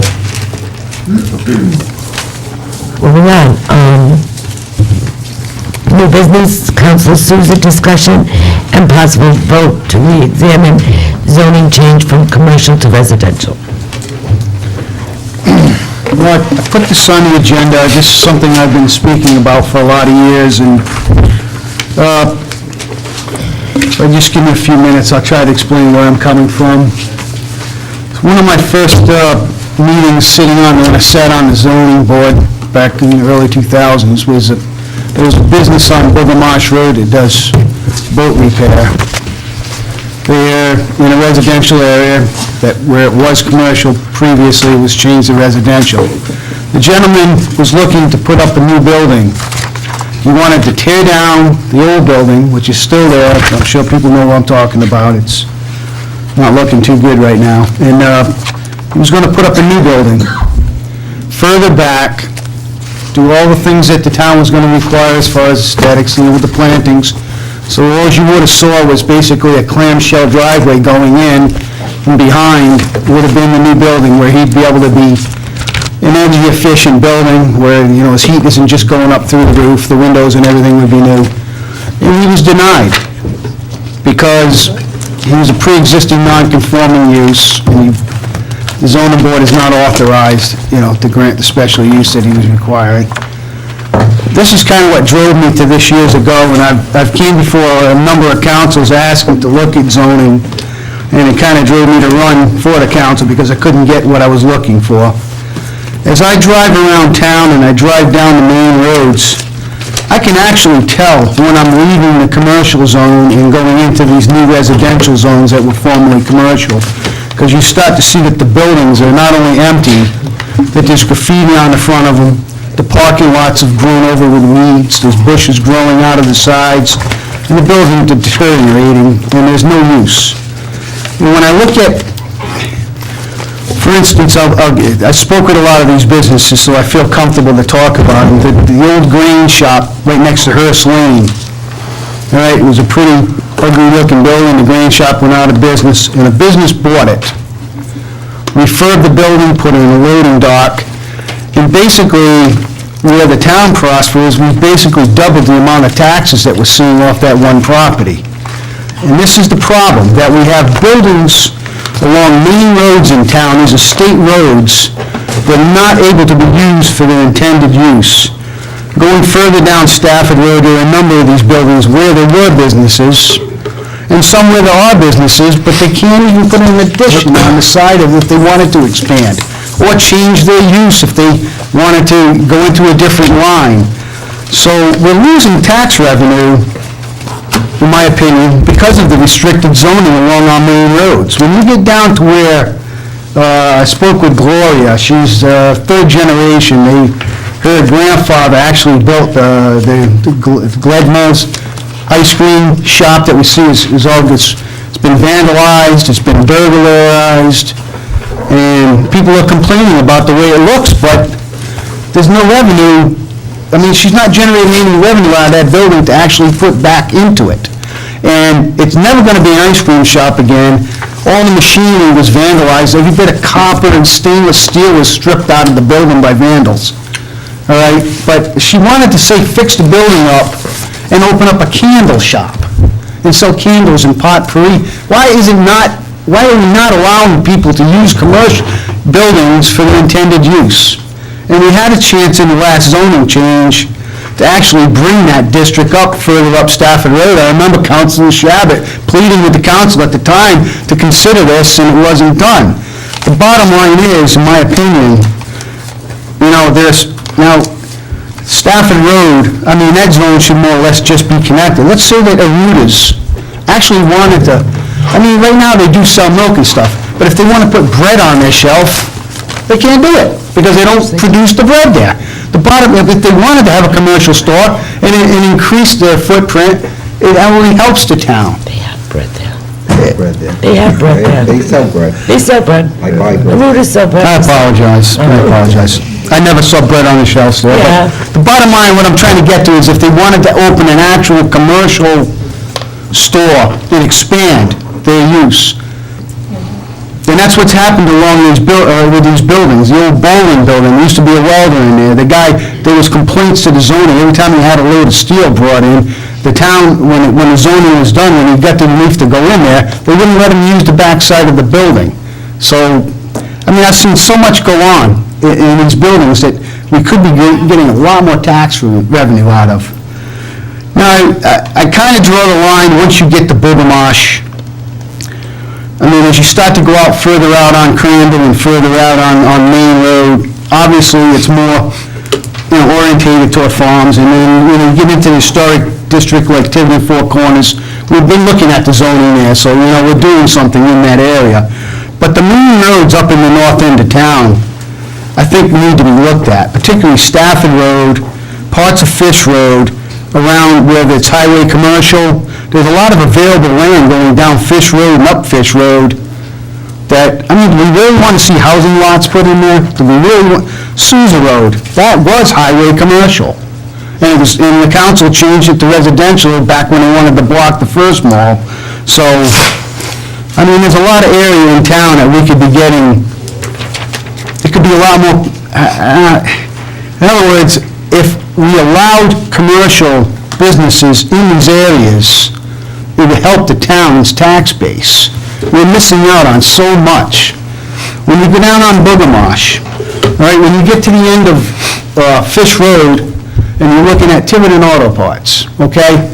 That man, years back, wanted to put in a new building back off the road, okay? All you would have saw was you would get there was the sign and all the plantings and things that the town requires go in the front.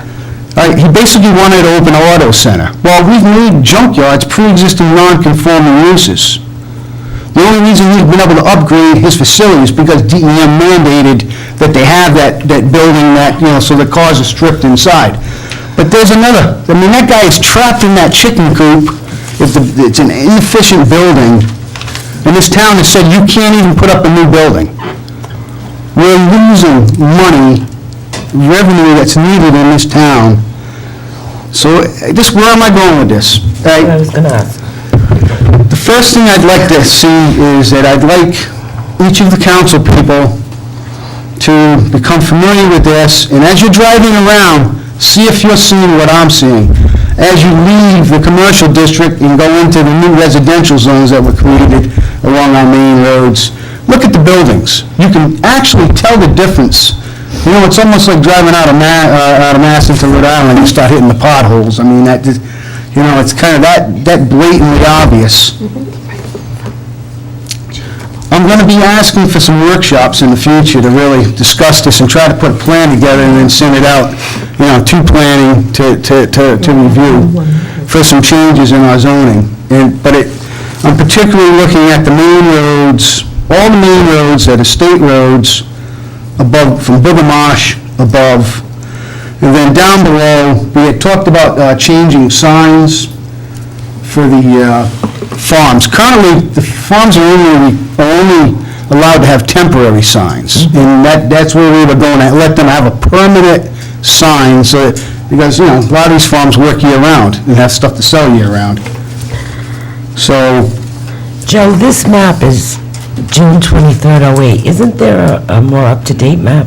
well, you made changes when you went to the form-based codes on the north end, part of it. But, I mean, as far as where commercial is allowed in there, it's pretty much still the same. All right, I just noticed And that. then there was a little change at the first four corners, but not enough. I mean, we didn't go, in my opinion, we should have went all the way up Stafford Road with commercial. There are commercial properties, or previously commercial properties, all the way along that road. And some of the businesses that are there, like the auto dealers and stuff, I mean, you know, they can't do what they need to do to survive, upgrade their facilities, bring in new products. You know, and some of the buildings that are empty, like I said, I mean, what would be wrong with having, say, a consignment shop or something in those buildings? Something that's actually, and then what ends up happening is, the people put a little money into the buildings, and you don't have that blighted look that we're getting in these areas. I feel very strongly about this. I don't disagree with what you're saying, Joe. The only thing I'll say is, specifically on that issue of Stafford Road, we did talk about that a lot, and there was some sentiment that we ought to extend that line even further up to the north side, and sort of touch all of those commercial buildings. The way this is done is a very slow and iterative process, and while we want to correct some of legal nonconformities on the commercial side of things, we also don't want to create legal nonconformities out of all of those residential units that to extend to Gledma's and say, draw the line there, we would create a legal commercial use out of Gledma's, but we would make the 6 or 8 houses that are before Gledma's in a commercial zone now, and they would no longer be in a residential zone. Right. So they would be legal non-conforming uses. But Not guess what, with the Brett? form base that we put in. Because it'd be mixed use. So it would have been no problem moving it up past. But do you realize that that would increase the value of, A, it would increase the value of their homes, and B, it would eliminate some of the ugly buildings around them? Well, you know, when we changed zoning, this whole road was commercial. And when we did that, what we did was we took away the value of those properties, so those homeowners were left with worthless properties. Because are you going to make a house out of that old ice cream parlor? No. You're going to have to tear that building down and remediate the property. By the time you've done that, you've lost all the value of the property. So, am I going to buy that property, or am I going to buy the property next or behind it where I can cut a few trees down and put in a house? We took away these people's property values. This town stole money from these people, in my opinion. That's how bad I think it was. This was all commercial along this road. That's why those properties, and you go back to the history of this town, you want to talk about history and keeping our rural, you know, this town was always a working community, and there were always mixed use, where businesses, so just like this ice cream place, this was built, hand-built, all this stuff was hand-built by the owner of the adjoining property. It was a family business for years, and that's what we had in this town.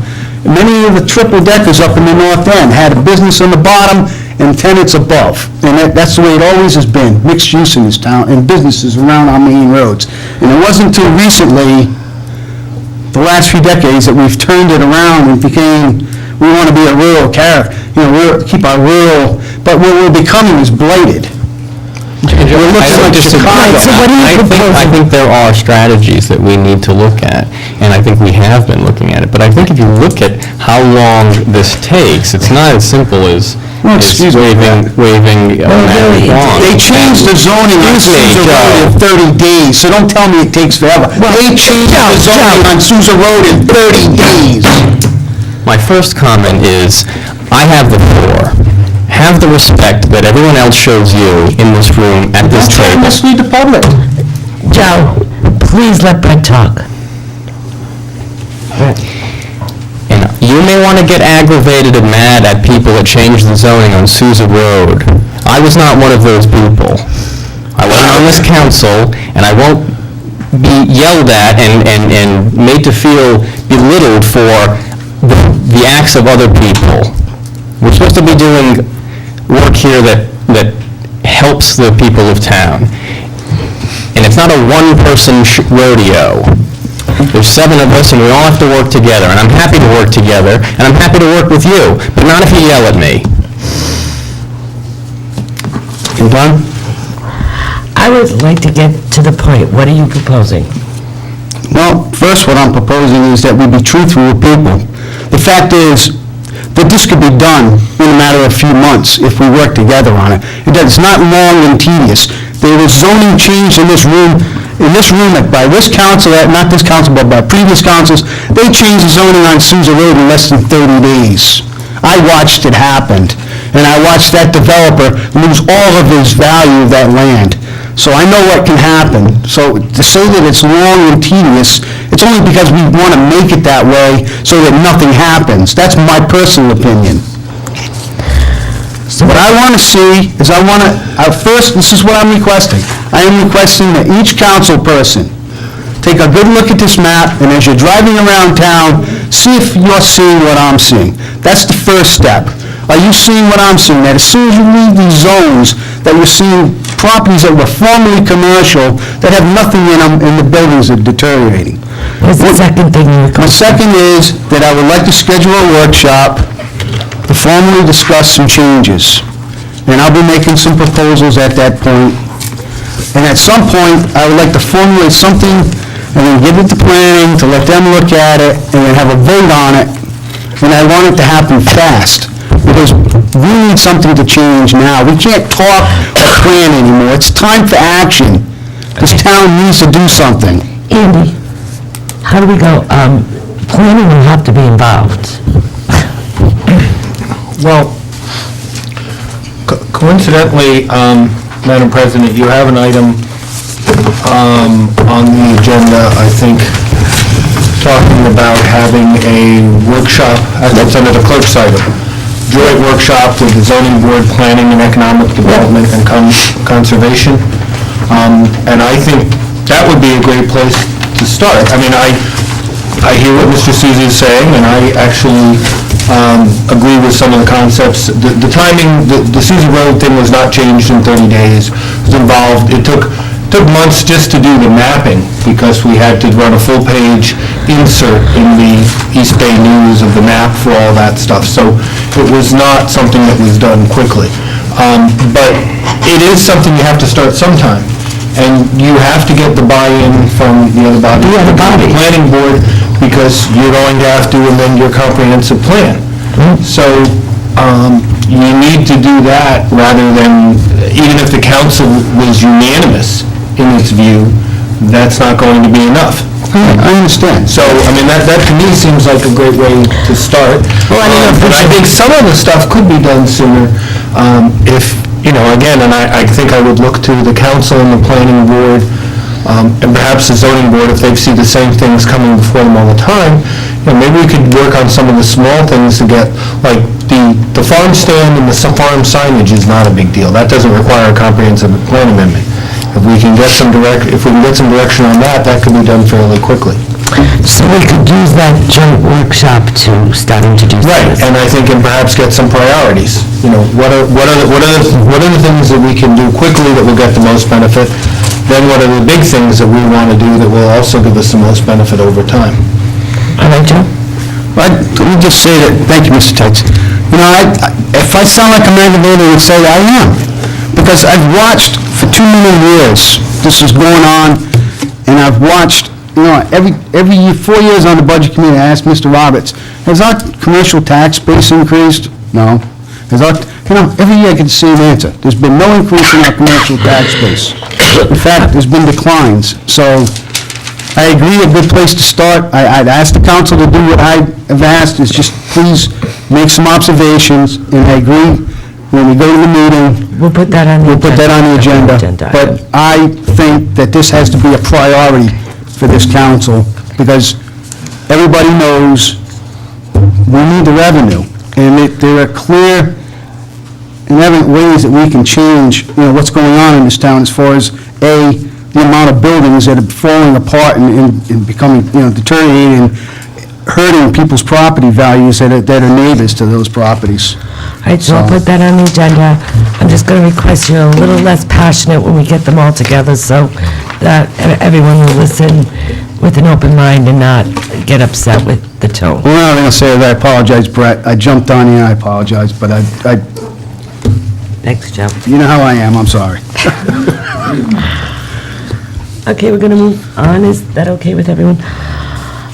Tiverton Fire Department Chief Lloyd requesting authorization to contract with Wood Dot and Curran to help complete the rewrite of Tiverton Hazard Mitigation Plan to satisfy REMA and FEMA. I have a question. Should this go out for RFP? Like, can we authorize this? Well, I do have a problem. I didn't obviously see this until it came out with the agenda. Unless there's something that I'm not aware of on, like they've been authorized, you know, as a state purchase list, unless there is something like that, then no, you would have to do an RFP. It doesn't have to be a bid, it doesn't have to be the low bidder.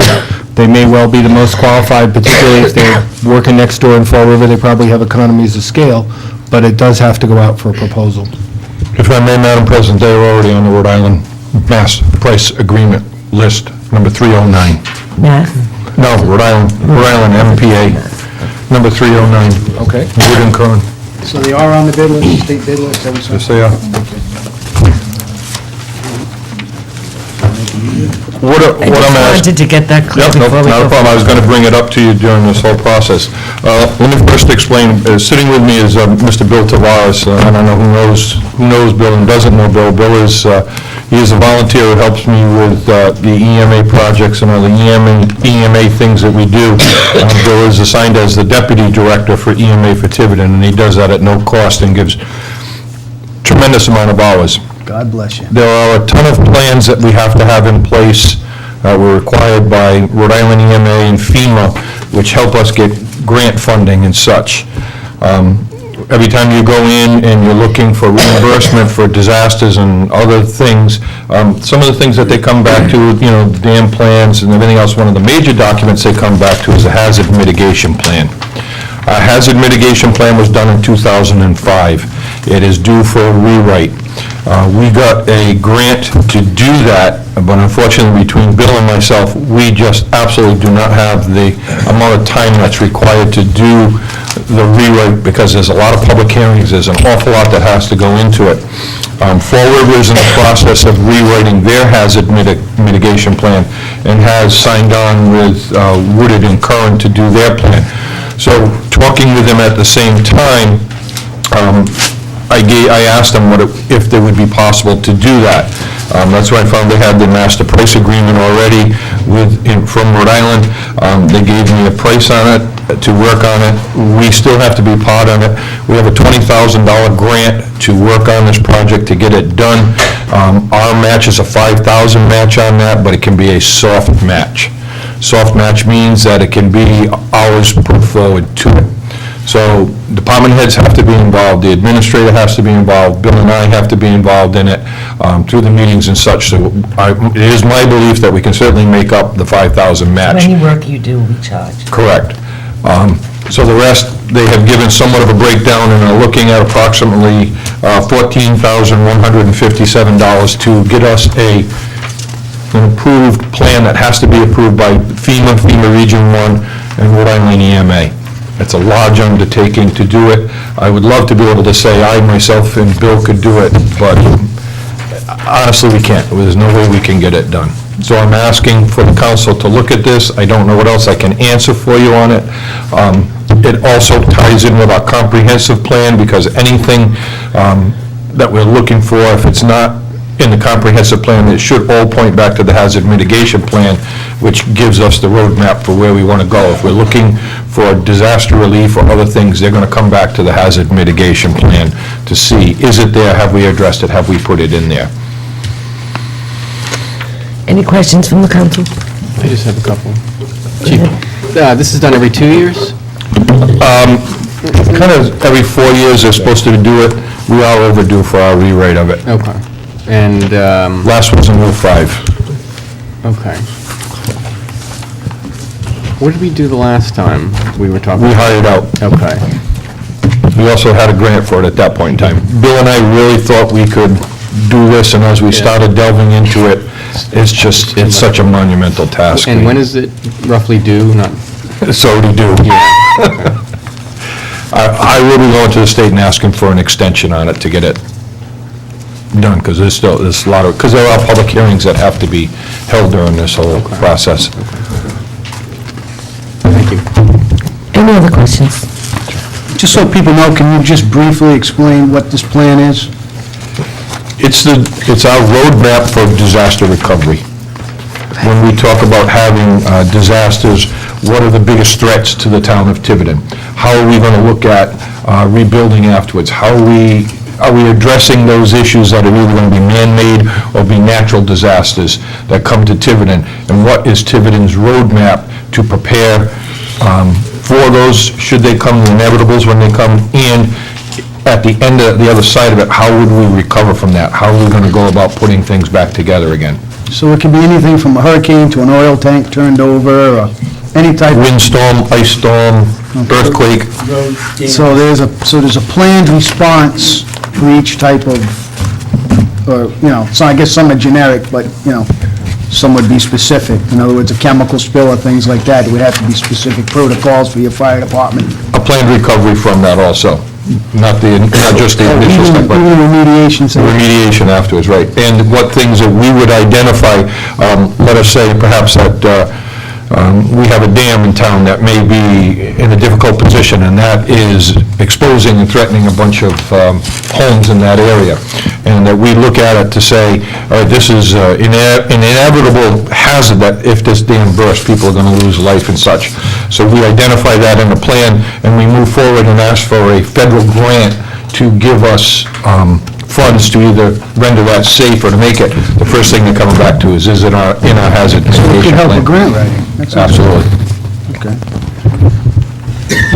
I just want to emphasize that hazard mitigation is identifying hazards and taking the steps before anything happens to mitigate the potential risk of that hazard. So, to me, that's my understanding of the crux of this type of plan. So, if we have an earthen dam, it's for vegetation removal.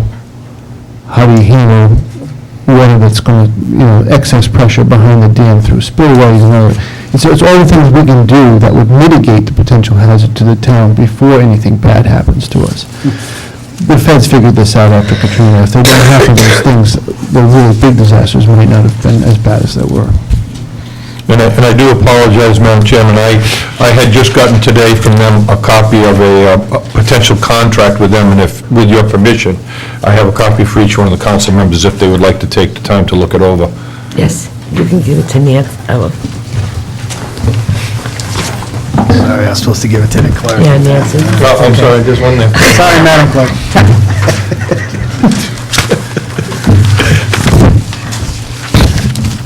And I also think it's extremely beneficial that we're doing this at the same time that Fall River is doing theirs.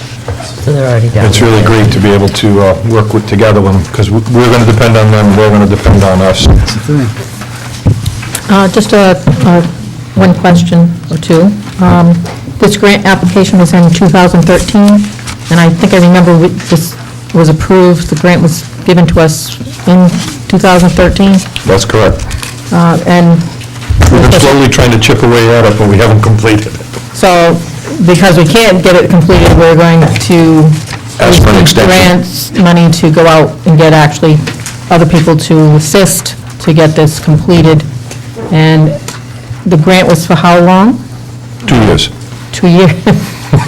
We're close, yeah, it's gonna be tight. So you'll have to I'll ask for an get an extension on that, absolutely. The whole purpose of the grant was that we end up with a plan that's workable on it.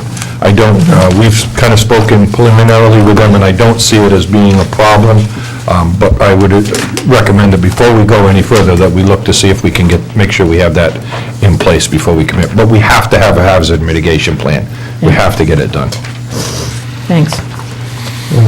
Chief, the total cost to the town would be the $15,000 noted on page 3 of the proposed contract? There would be no cost to the town. Well, through the grant. Through the grant, we would have to put out approximately $15,000 and then be reimbursed for that. Okay. We better make sure the grant, Correct. Understood.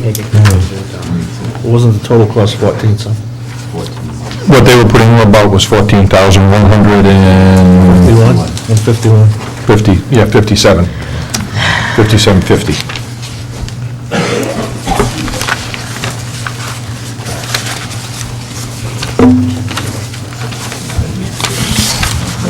Do you want a motion? I'm just waiting to see if anyone else has any further discussion. Okay, I entertain the motion. Well, I move that we authorize the contract with Woodard and Curran to help complete the rewrite of the Tiverton Hazard Mitigation Plan that satisfies RIEMA and FEMA, contingent upon extension of the underlying grant through, who's the grant through? Rhode Island EMA. Rhode Island EMA. Extension. Subject to review. And subject to review by the solicitor. Second. Okay. Motion's been made and second, all those for, against? Thank you. Thanks very much, you guys. Bids and requests for proposal. DPW Director Bellucci requests permission to advertise bid for concrete crushing service. Thank you very much, Madam President. Comes a time when we have a real large pile of excavated bit conch from the roads that we reconstructed in our yard, and annually we grind it up and make a usable material that we use in our drainage trenches and to rebuild our future roads. So the cost of the service is rather expensive. Probably be there 2.5 to 3 days, to total cost of $12,000. We pay him on an hourly basis for what he produces, and we end up with a real great product, and we haven't had to buy any for a while now, so it's very, very cost effective. And we have that budgeted in paving and roadway. That would be part of the, paving roadway or even the drainage, because we use it mostly for drainage lately. Any questions from the council? Yeah, just, this $12,000 assumes you're going to make, the $2.94 per ton cost, that's what this $12,000 is for. Is That and even included, we use our equipment and our men during that process, so that's added into it also. So it's a total cost. Madam President, if I may. Yes, Joe? Is there a particular number per hours, per yards that should be, if we set a goal in our bid, that how many yards per hour it should be producing? We do not. Nope. It's tons. They record the tons right on the machine. So, and So we're paying by the ton? we're paying by, Process. we're paying by the hour. They record it by the ton, so I have a good relationship as to how much it costs to put out so many tons. I'm just going to say, something I ran into on the private sector with a contractor like that, where the machine kind of ran at our speed because we were paying by the hour. I'm wondering if we want to look at requiring find out what the maximum, and make sure that we have a requirement that then, if they run the machine at low speed, I don't want to be paying by the hour. No, So it should be we know how much those machines should produce an hour, so that should be built into the bid. we say what kind of machine it should be. Yeah. And based on that size, you know what I'm saying, that would be the output. We're there, we have two But I just of our guys loading it, unloading it, and Ron Potter's a local, he's been from town, he's won it basically every year. I'm just telling you situations I've seen I that understand. happened where they weren't producing anywhere near what the machine was capable of, and it was a by-the-hour job. I know, and they docked it. So, yeah, so it was, we end up paying more for the material, and we need the best value. So I would hope that we can look at the contract and perhaps, or the bid rather, and perhaps, Mr. Wilczek, if you can make note of that, please. I mean, there are, if you look at the machine, and there are numbers that tell you how much it can produce an hour, and somewhere in there, we should at least be making that part of the bid. Steve, you've been working with this company. Since I've been here 7 years, and I think even before that, they might have been working with that. Yeah. Well, You're right, though, I mean, it's Yeah, obvious, I you don't- pay by the hour, you have to really watch. I don't call anybody a thief, but I always like to make sure that you're getting, I mean, it's, Shouldn't we get that information once the job is done? We'll get the tonnage off the reading from the machine? We'll get a reading of the tonnage that the machine ran, crushed, So we yes. could divide that by... Yeah. well, no, I mean, there's specifications on those machines that tell you that the machine can produce this much per hour. We'll be able to know if he's dogging it or not by... Well, by then we already owe the money. Right. That's my point. We'll hire a mechanic.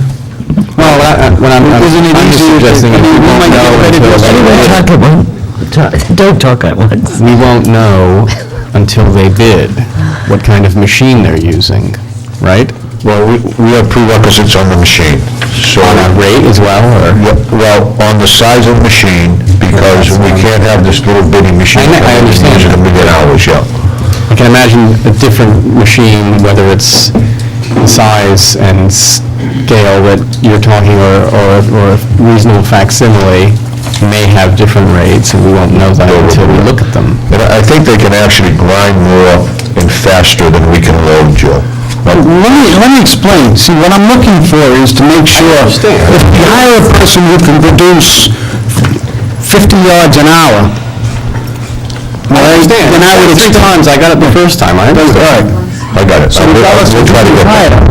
the machine, if they're presenting to have that machine, we want to know how much they can produce an hour. I know, yeah. We'll find that out. I hate to beat a dead dog to death, but I don't want to see the town get taken either. I mean, I know I've seen it in the past, so we're buying little mistakes. I move that we authorize or give permission to advertise for bids for concrete crushing services to DPW. Do I have a second? Second. Motion been made second. All those in favor? Opposed? I'm opposed because I want to hear that we're going to be looking at it first and then the bid. We just authorized the bid as it was written. Yes. So we're not going to look at... The next step's going to be, he's going to come to us with a number of bids. We'll be able to review the bids, and he'll be able to then, in the meantime, when they bid, they'll write the machine down, he'll get the specs of what the capacity is and the rate it'll produce, and then we'll talk about it. Shouldn't the bid also say that we expect them to meet that threshold? I'm going to move this. Right.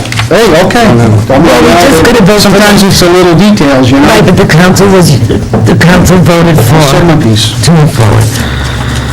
I opened public forum, only open public... Yeah, good. Oh, I'm sorry. And I was looking right at you. Tiverton Fire Department Chief Lloyd requests authorization to waive the bid process and purchase a used 2007 Ford Expedition for $8,500 from State Road Auto Sales, Westport, Mass. to replace the supervisor's fire department that has engine failure.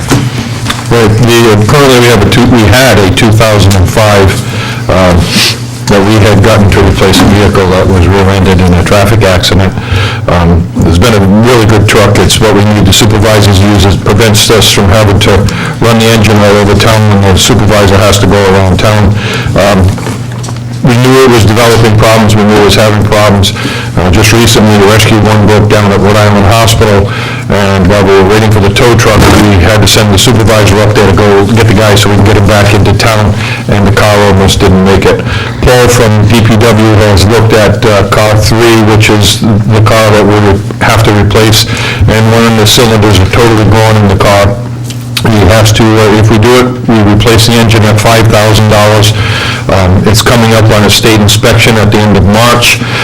That's going to need $3,000 worth of body work just to get it so we can at least keep it on the road for a little bit longer. And the transmission is also going in it. So I have money that's in our smoke detector account, which comes in. This is not coming out of any other department budget. It's not coming out of any other town budget other than what is left in the recurring account for smoke detector inspections. And we've been able to find a vehicle in Westport that Paul and a couple of my officers have gone to look at. Has 86,000 miles on it now. It's going to need a little bit of tender care to get it back into shape to run again, but it's in really decent shape. They got it down to $8,500. I need a vehicle. Right now I'm using the fire prevention car, and the fire prevention car is using an older, the old administrator's car. The fire prevention car probably is not going to make it past its state inspection in March because of body rot. So I'm kind of left. I need to get something to get the supervisor around. I'm asking that if we can purchase this, please. Any discussion? Mr. Tights, please, on waiving the bid. Yeah, you need two separate motions. I mean, first you'd have a motion, have to authorize waiving the bid, and then an authorization to purchase. It's up to you. It certainly is a unique thing. It's a used vehicle. Clearly it has, you want it to be the same thing so you can transfer the equipment. So it's something you can authorize, but it should be two separate votes. Yep. Any other questions?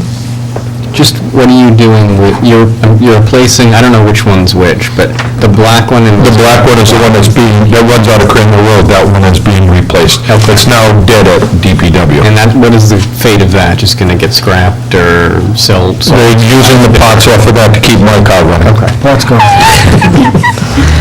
like it. I'd entertain a motion. First would be to waive the bid. I move that we waive the competitive bid process for the fire department on the replacing car 3. Have a second? Second. Motion been made and second. All those in favor? Opposed? Okay, entertain another motion to purchase. I move we authorize the purchase of a used 2007 Ford Expedition for the sum of $8,500 for the fire department to replace car 3. I'll second. Can you discuss 1 second? Just one question to the chief. Sure. Did you say that our mechanic at the Public Works Garage looked at this vehicle? Absolutely. So he sent, Okay, thank you. Yes. I'd send them over to anything that we even consider. I just wanted to make sure I heard you say that. Okay. Motion's been made and second. All those in favor? Opposed? Thank you. All right, the open forum announcements, comments, and questions. The only person on the sheet was Roger Bennis, and he spoke about it previously, the sidewalk road problems. Town administrator items and announcements. Madam President, I'll be as brief as possible. I want to be sensitive to a comment that the treasurer made to me, just so everybody, if you look at page 1 of your budget, you'll notice that in the library debt service item, I've reported the net number.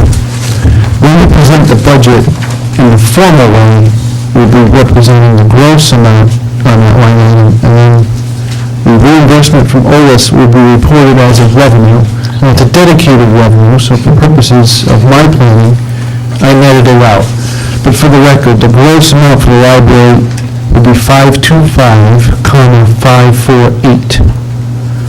The projected reimbursement from OLIS is 309,088, which leaves us the net 216,460 on that report spreadsheet. So I want to make sure everybody's clear on that, because when we change the way a number's presented, sometimes people get upset about that.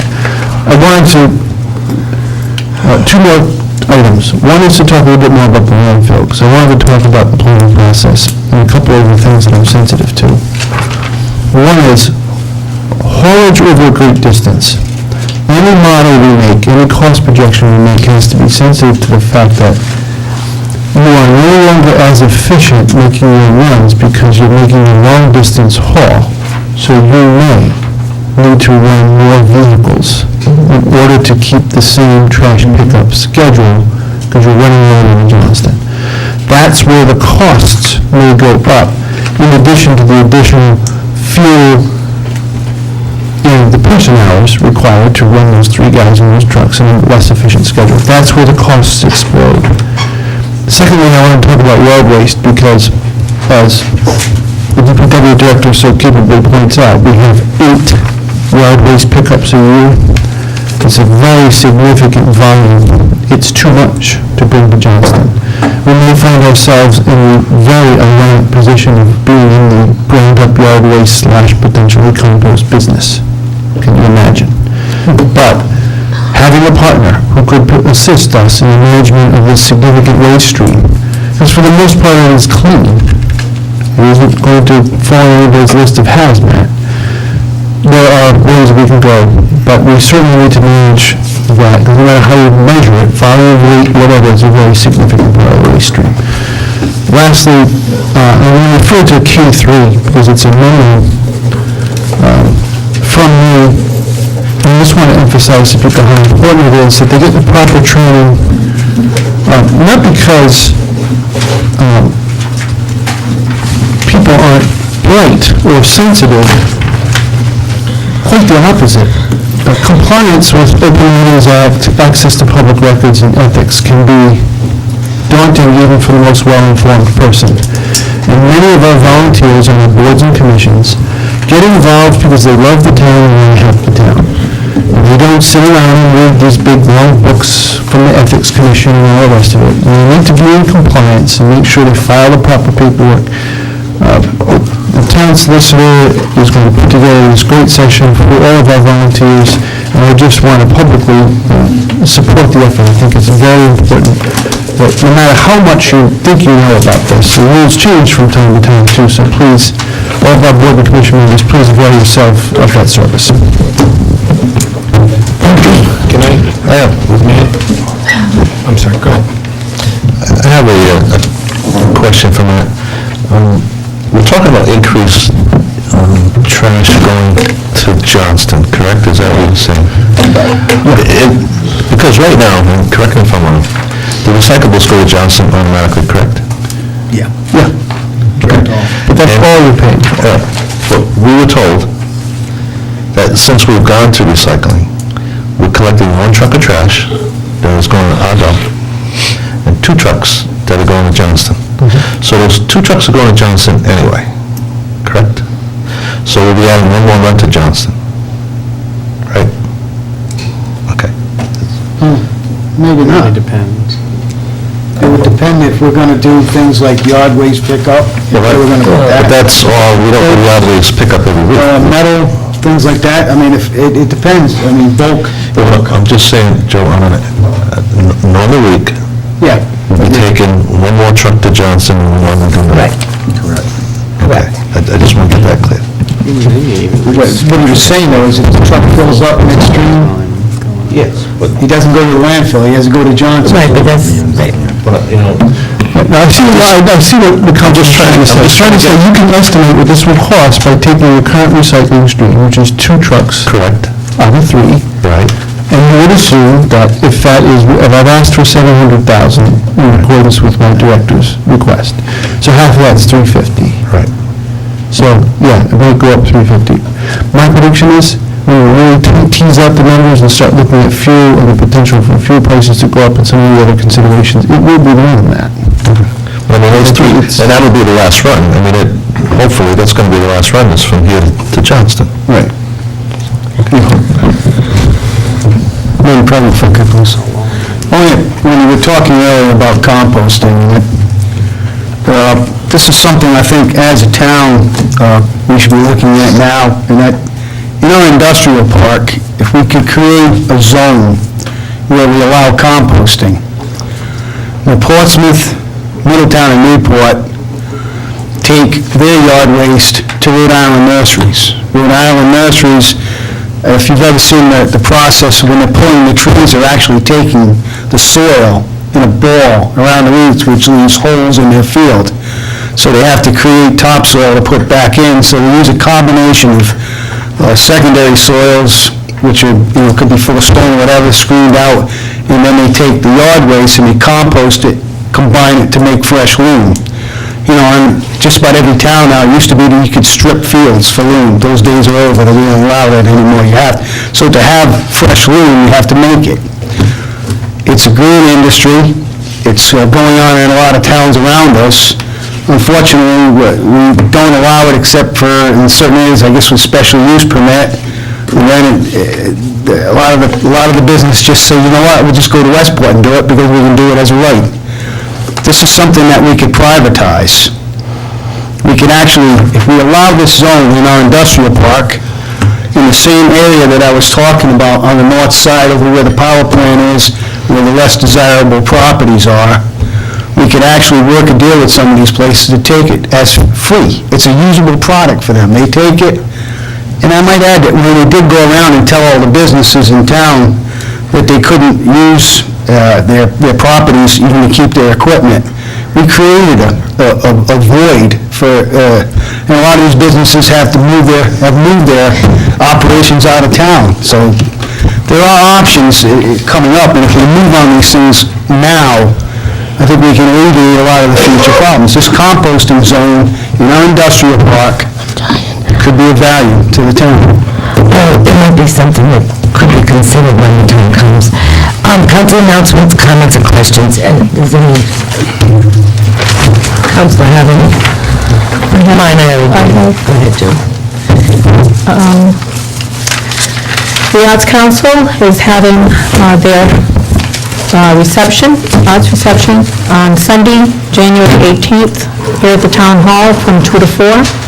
As you can see, we're displaying the photography work of Eleanor Warren, and if you could attend, the public is invited to attend this reception. Also, for our March and April showing, we have a request from the Arts Council calling for artists. The theme of the show will be Scenes of Tiverton. The artwork is to be framed and wired for hanging. The show will go from March 2nd through April 30th. Drop-off will be on March 2nd. The reception for that show would be March 15th from 2 to 4 here at the Town Hall. And then pick up for the artwork after the completion of the show would be on May 1st. If there are any artists interested in showing their artwork at this March-April showing, again, the theme is Scenes of Tiverton. You can contact Barbara Pelletier. You can get information here at the Town Hall for contact information. Thank you. Any other council's announcements? Okay. Town solicitor, items and announcements. Thank you. Mostly announcements, items, information. K1 is just a copy of the deed for the sale of Judson Street, so people know that has gone through. The buyer was anxious to close before the end of the fiscal year, so we closed on December 30th. Great. You've got the deed. We do have, as indicated, as we had said in the proposal, a right of reverter, so they have 1 year to either demolish it or to get a CO for an active use for it. And the additional pages were just the documentation of the town council approval and the financial town referendum approval. So 20 years from now, somebody won't have to dig through a lot of other records to find that when they're looking for that. Item 2 is regarding McLaughlin versus the Tiverton Zoning Board, and just 2 items for your information. Well, first of all, there is scheduled, as there was on January 30th, is the date by which the court ordered the compliance with the removal of the part of the building that was encroaching in the zoning setback. We had also asked for a January 5th status conference just to see where things were at that time. At the January 5th conference, Mr. McLaughlin indicated to the judge that he was under this order from DEM not to do anything because they were doing soil testing, and the judge suggested that he suggested strongly that we contact DEM. So what you have in K2A is the town's letter to DEM, both letting them know about our action and trying to find out more about their action. K2B is a separate one in that Mr. McLaughlin did file a petition for writ of certiorari with the Supreme Court, and we responded to it. This is the town's response to that. K3 was what... Could I ask you a question on the K? Is there a time limit with the DEM? During this whole time while it was in the courts or through the town, isn't there a limitation that the DEM has no right now to come back in after all of these years to start looking at soil samples? No, DEM has the right to, it's continuing violation. If they believe there's a violation, they have the right to come forward at any time. So at this point, should the town intervene so they can be part of the process of the adjudicated system? Well, that's why we sent them a letter to want them to let them know. We don't know if they know about the court case that's going on. I think they do, but we wanted to put them on notice officially to let them know that there is this court judgment here, and to let them know that they're being, I don't want to say used, but they're being cited in the court judgment as a reason why Mr. McLaughlin can't comply with that. So we want to try to get those months. File an intervention within the DEM's adjudication system, so it doesn't sit within that system for years. Right. I don't believe that we have the authority to intervene on that sort of enforcement thing, or it's just a notice of violation initially. We can't officially intervene. It's not like a license petition or something where we could intervene, or if they were conducting a hearing. At the moment, it's just the NOV. It's not at a stage where we could intervene yet. Okay, thank you.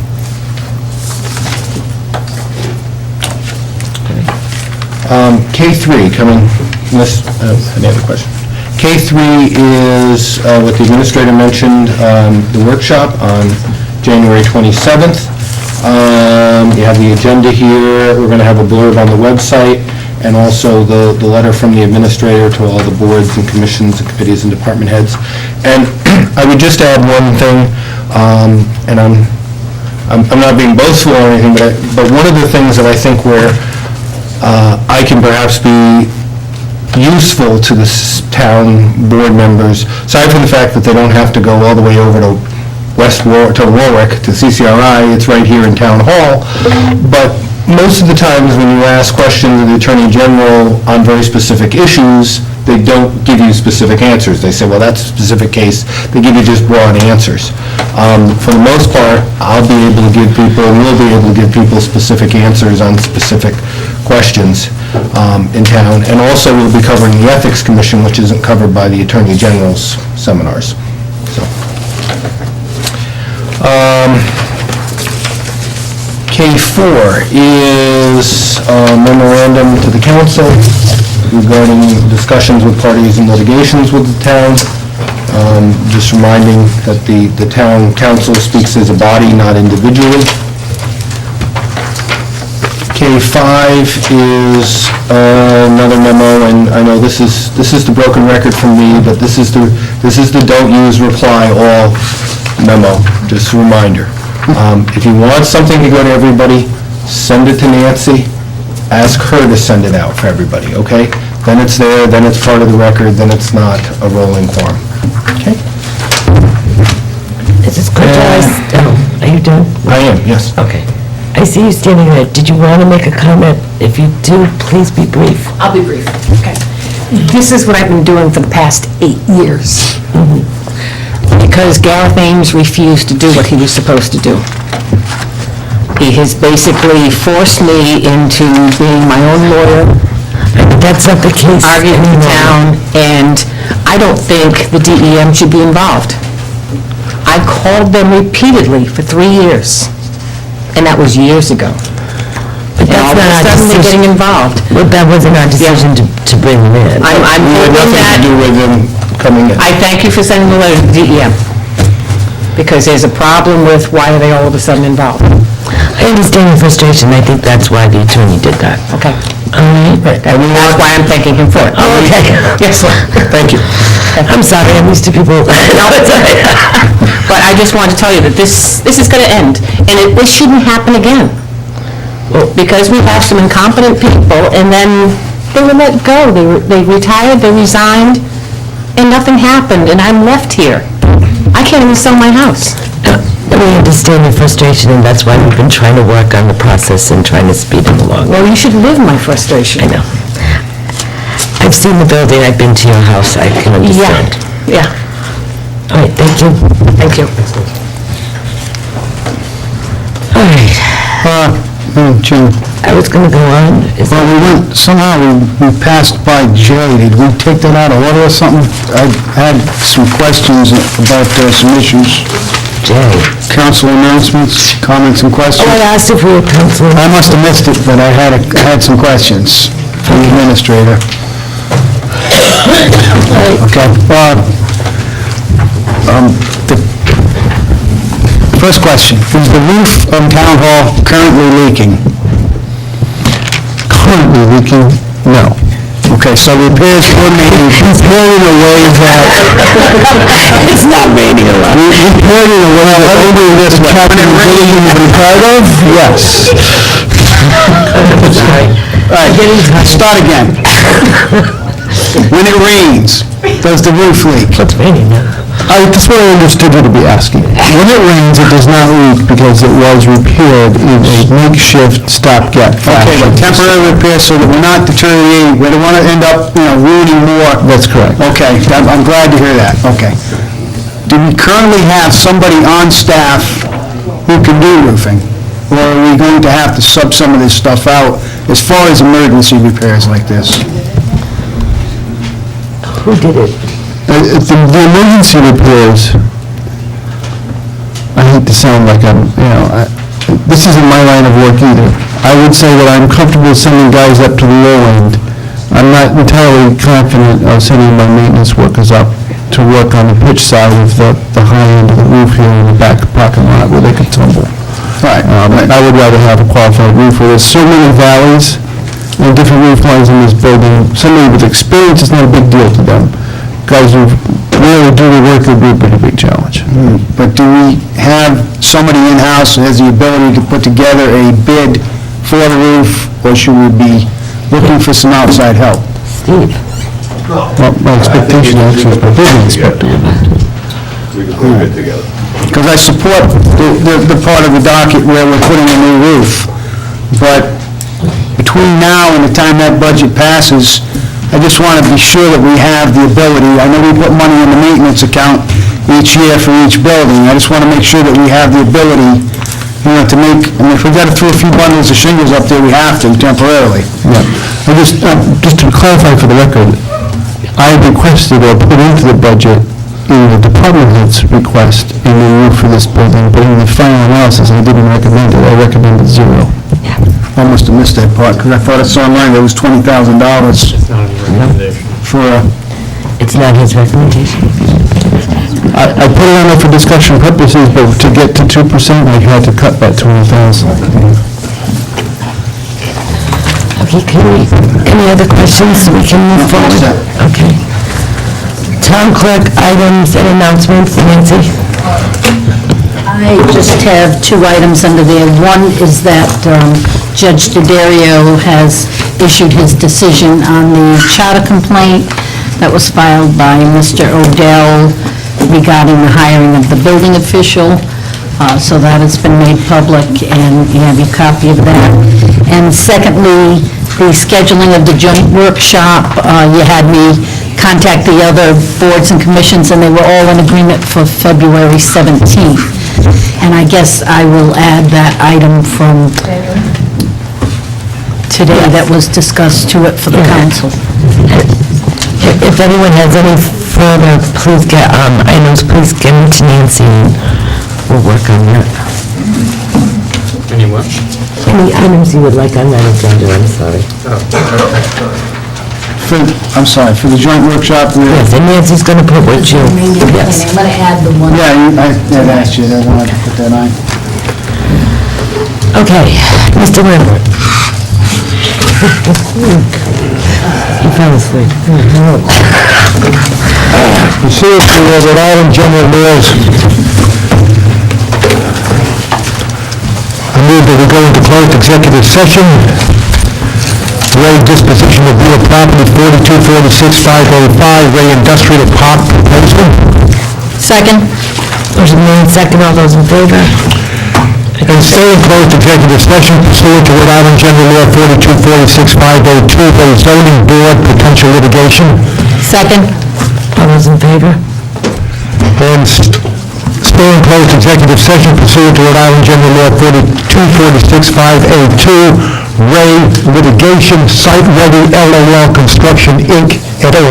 Second. All those in favor? We're now in executive session, I entertain a